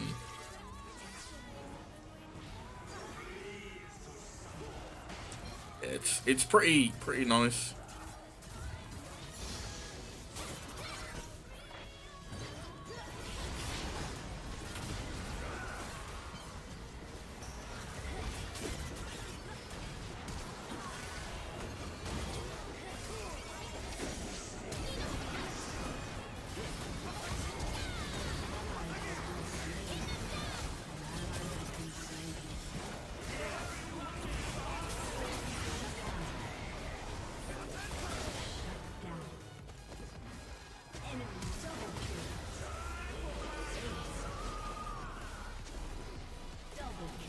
Ah! No! I thought I had them. So I need 2,350 for that death cap. 2,500 for that. I think I'll go death cap first because it's more of a flat increase. Yeah, Yasuo is an interesting one, that's for sure. I'm actually just gonna wait, I think, for the Rabadons. It's a bit of a long one, waiting for what, 250 gold, but they don't need me right now, and it'd be more valuable in the next fight with a Rabadons because it's like 140 ability power, then like an extra 30% on top. Because that'll put me 600, well, over 600. And then I can get Archangels the next time. Because there's no sense going for Archangels when Tia's like way off. Okay, I got Rabadon. So I'm at 710.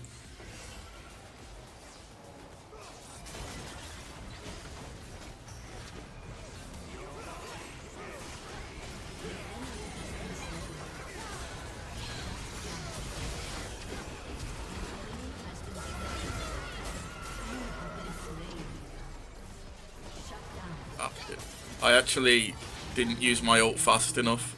I forgot that it's got reduced reduced time on what's it called?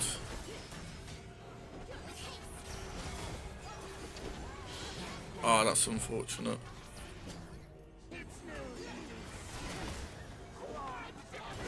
That's a shame.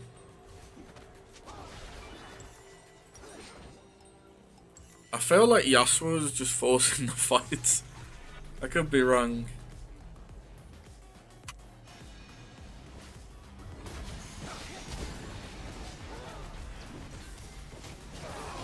Enemy killing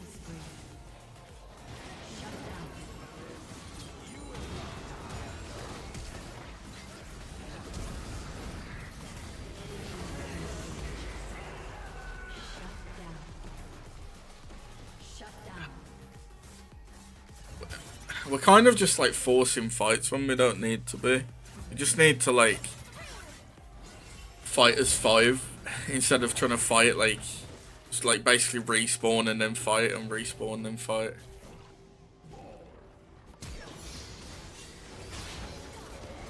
Like Leona's gone in now and there's literally just 2. She's like just hungry for the kills. I mean, they're doing alright, I suppose, but we can't keep fighting like that.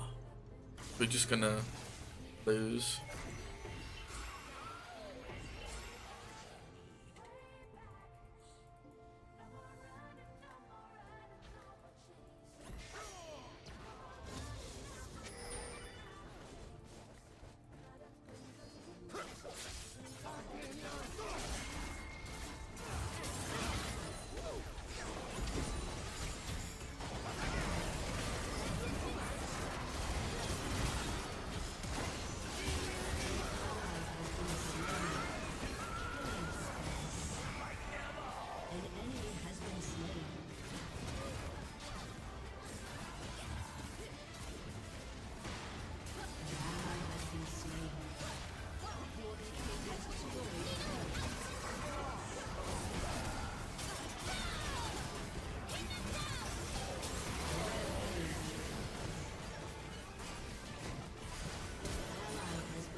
I'm running.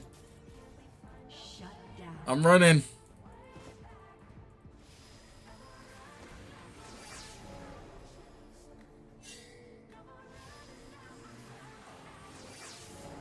I'm running.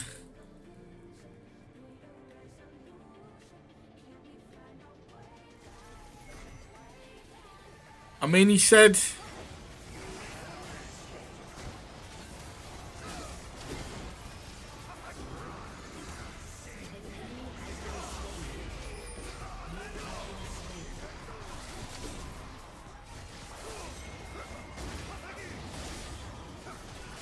I was running, and then I thought like Yasuo was gonna go for the guy right in front of us, and he just didn't. Right, I got 838 right now. I get 15 ability power. That is not much. Is there anything like Zonya's? I could sell more boots and go for Zonya's, which would give me another 120. Might be it. That might be the shout, to be honest. It's fine. Boom! Ah, the one-shot potential is there. Right. Let me see. Let me get this. I'm actually gonna go for it. No boots. We just play for the friggin'... the what's it called? Because I'm dead anyway if they get on me. So like I can't really do anything.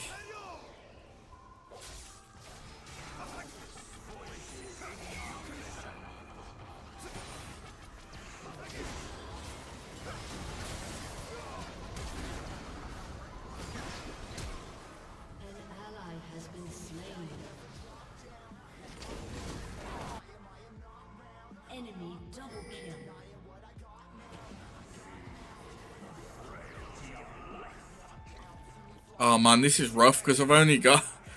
I got such low mobility now. Well, I got Seraphs, so I'm at 999 AP.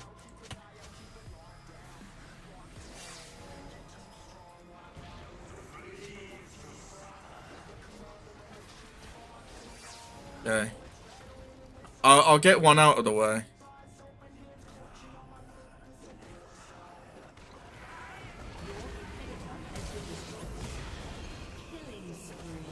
There we are.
Double kill. I can kill some in a second.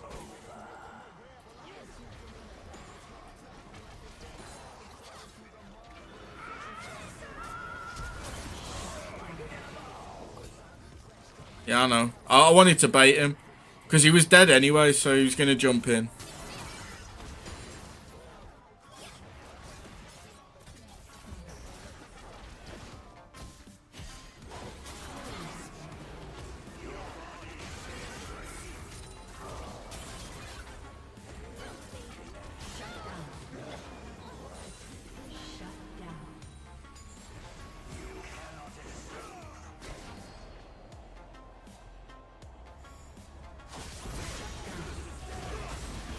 Okay, I'll take it.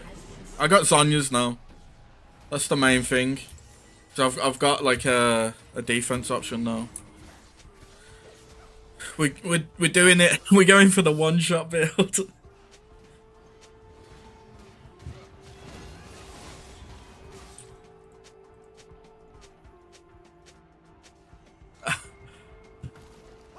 We got everything now.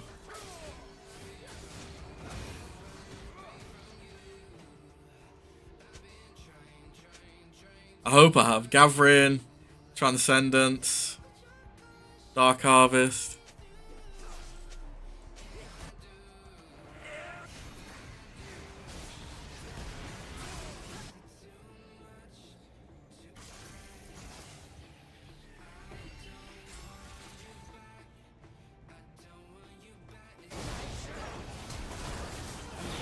Has been slain. An ally has been slain. An ally has been slain. Shut down. Double kill. Enemy double kill. Ready? He's gonna queue.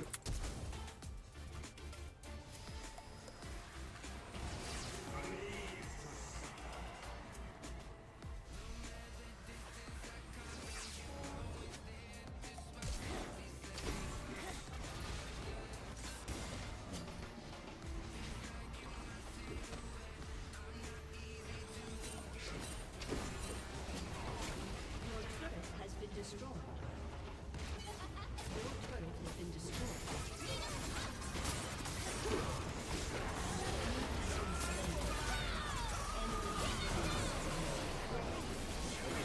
Okay, I died, but I got him out the way.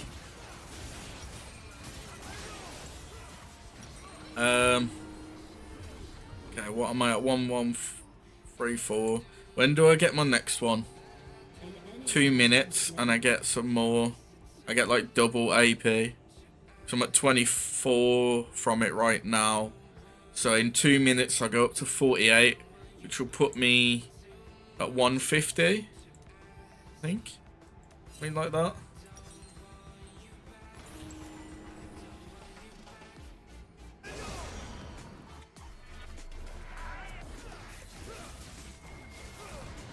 Your team has destroyed an inhibitor.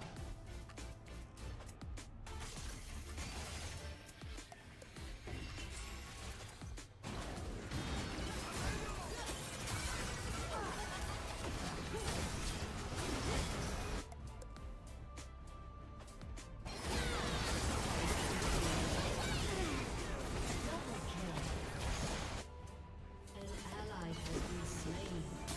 An ally has been slain.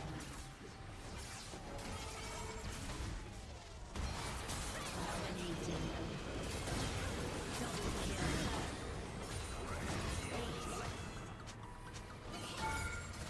Your team has destroyed a turret. Your team has destroyed a turret. There we are. He didn't. The Zonya's for the freeze move. Gotta be done. Gotta be done. Where are you, Volker? That Yasuo. I don't know. Like, he was engaging, but he said he was going AP, but he just built every on-hit item that dealt AP damage. So he had like Hex Drinker. Okay, I got Champion Mastery on Karthus. Okay, the Jax liked it as well, probably because of that one time I saved him with the W. So he built Lich Bane, which procs on his Q, so that's fine. Abyssal Mask. Yeah, the Abyssal Mask is actually really good on AP champs into AP matchups. Wits End, Nashers. I mean, yeah, because you do the true damage as well, don't you? If you hit them with your scissors in the center. That's probably gonna be it for me though, because it's kind of late. But I'll what have I got to open? I got this. A Skarner. Make a key as well, ready for my next chest. Yeah. I was just trying to focus on getting as much AP as I can to do as much damage as I can with my ult. I noticed as well, I don't know whether it was a bug or like whether that's meant to happen, but the circles from what was the item called?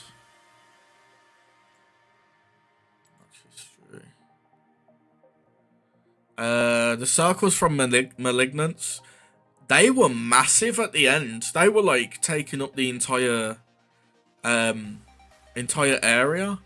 But I haven't got anything that... Does it like increase with ability power or ultimate haste or something? Because it doesn't say anything about the circles increasing in size. But they had like... It seemed to be like... I think it might be AP, because I did have a lot of AP and they doubled in size. Yeah. I think once you hit a certain amount of AP, it must do it. I'll look now actually. It might be on the Malignance. It might be on the wiki.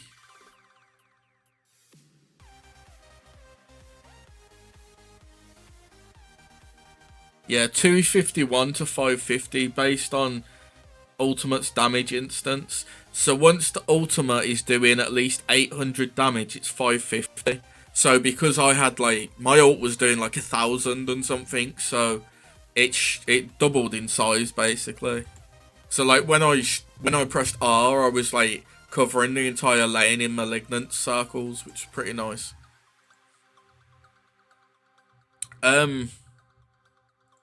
Yeah, what was I gonna say? So, yeah, I don't know what's going on with my Black Myth stuff, cause like oh, okay, so they've got a confirmation they've received my email. That's good. Yeah, I mean, mine was at max. But yeah, I think well, I hope I get confirmation they've got the codes and it's just a matter of they've been told to hold off till what's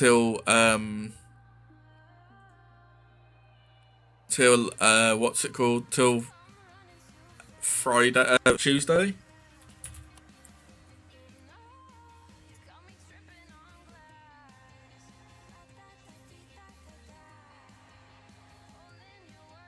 I'm gonna ask a few others.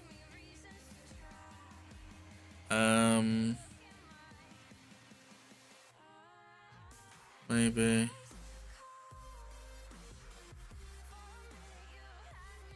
I don't know. But yeah, accidentally.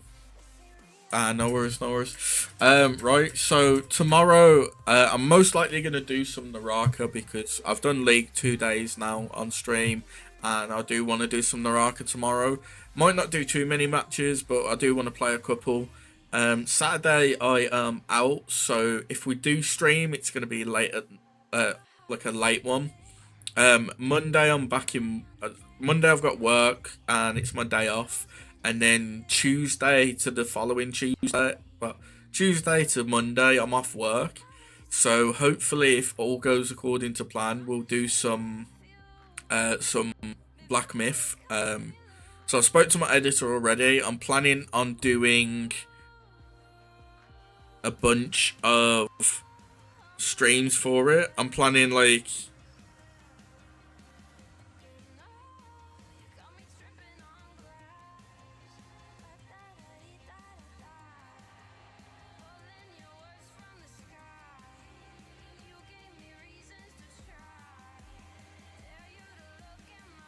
yeah, so probably won't. Yeah, no, that's fine. Well, I mean, with me streaming Black Myth, I'm probably gonna do long streams well, I don't know whether to do long streams or do like multiple streams in a day. Because if I do multiple, I can do like 2-3 hours and then have a break and then come back and do like one later on. I am planning on, once I've actually done the streams, I'm gonna get my editor to do like some minor edits, remove a bit of the scuff, and then upload it onto YouTube as like its own playlist. So if people do want to watch the entire playthrough I'm going to be doing, they'll have it there. And then I do plan on doing other videos on it as well, but that's probably going to be either clipped from the stream and stuff, like the bits that I want, or I'm going to complete the game first and then do those videos.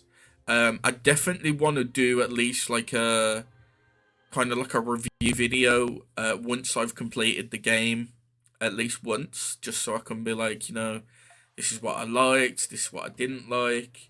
And I do want to do like some more in-depth stuff on it, but I'm obviously we've got to wait and see what the game's like first when it actually drops. But yeah, so I should be streaming tomorrow, and then should be back on Tuesday hopefully playing Black Myth. If there is any complications with the codes, I don't know, to be honest. I'll still stream Tuesday, but other than like me being massively upset that I don't have my code yet and everyone's playing the game, I don't know what else to do or suggest. They've said we're getting our codes on the 20th.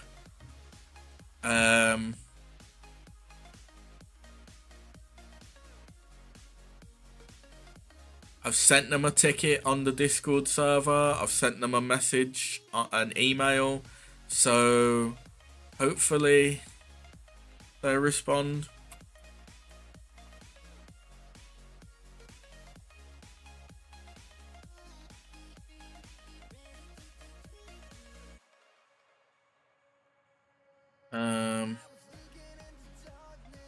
They are also releasing in 3 days. They are releasing some new controllers as well. I do want to pick one up, to be fair, because they do look really nice. They're basically I need a new controller anyway for my PC, and they're not too expensive. Yeah.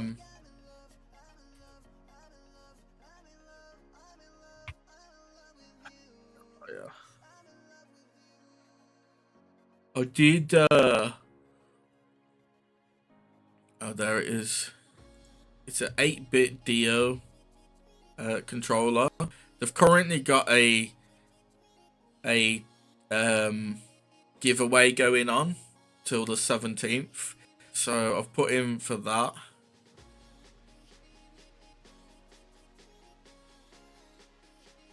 So hopefully I get lucky and win one of them. If I don't, oh, that looks so clean as well. If I don't, then I'm probably gonna buy one, a wired one. I'm not too keen on wireless controllers.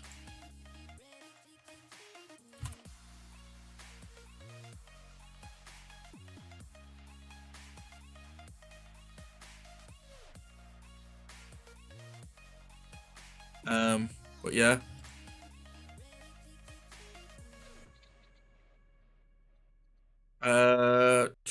What was I gonna say? Yeah, so that's pretty much it for tonight, but I hope you all enjoyed it. And don't forget to watch the latest video for Woo. Obviously we've gone over it a bit today, but I do think it's a pretty solid video.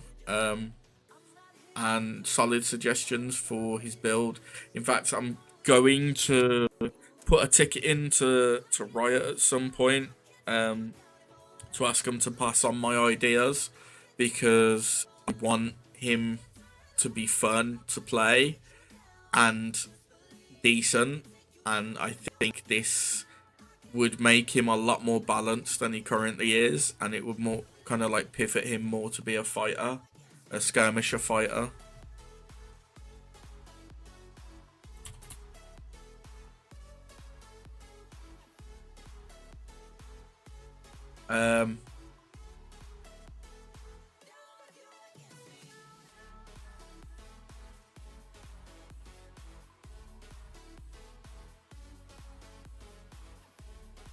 But yeah, anyway, thank you everyone for watching.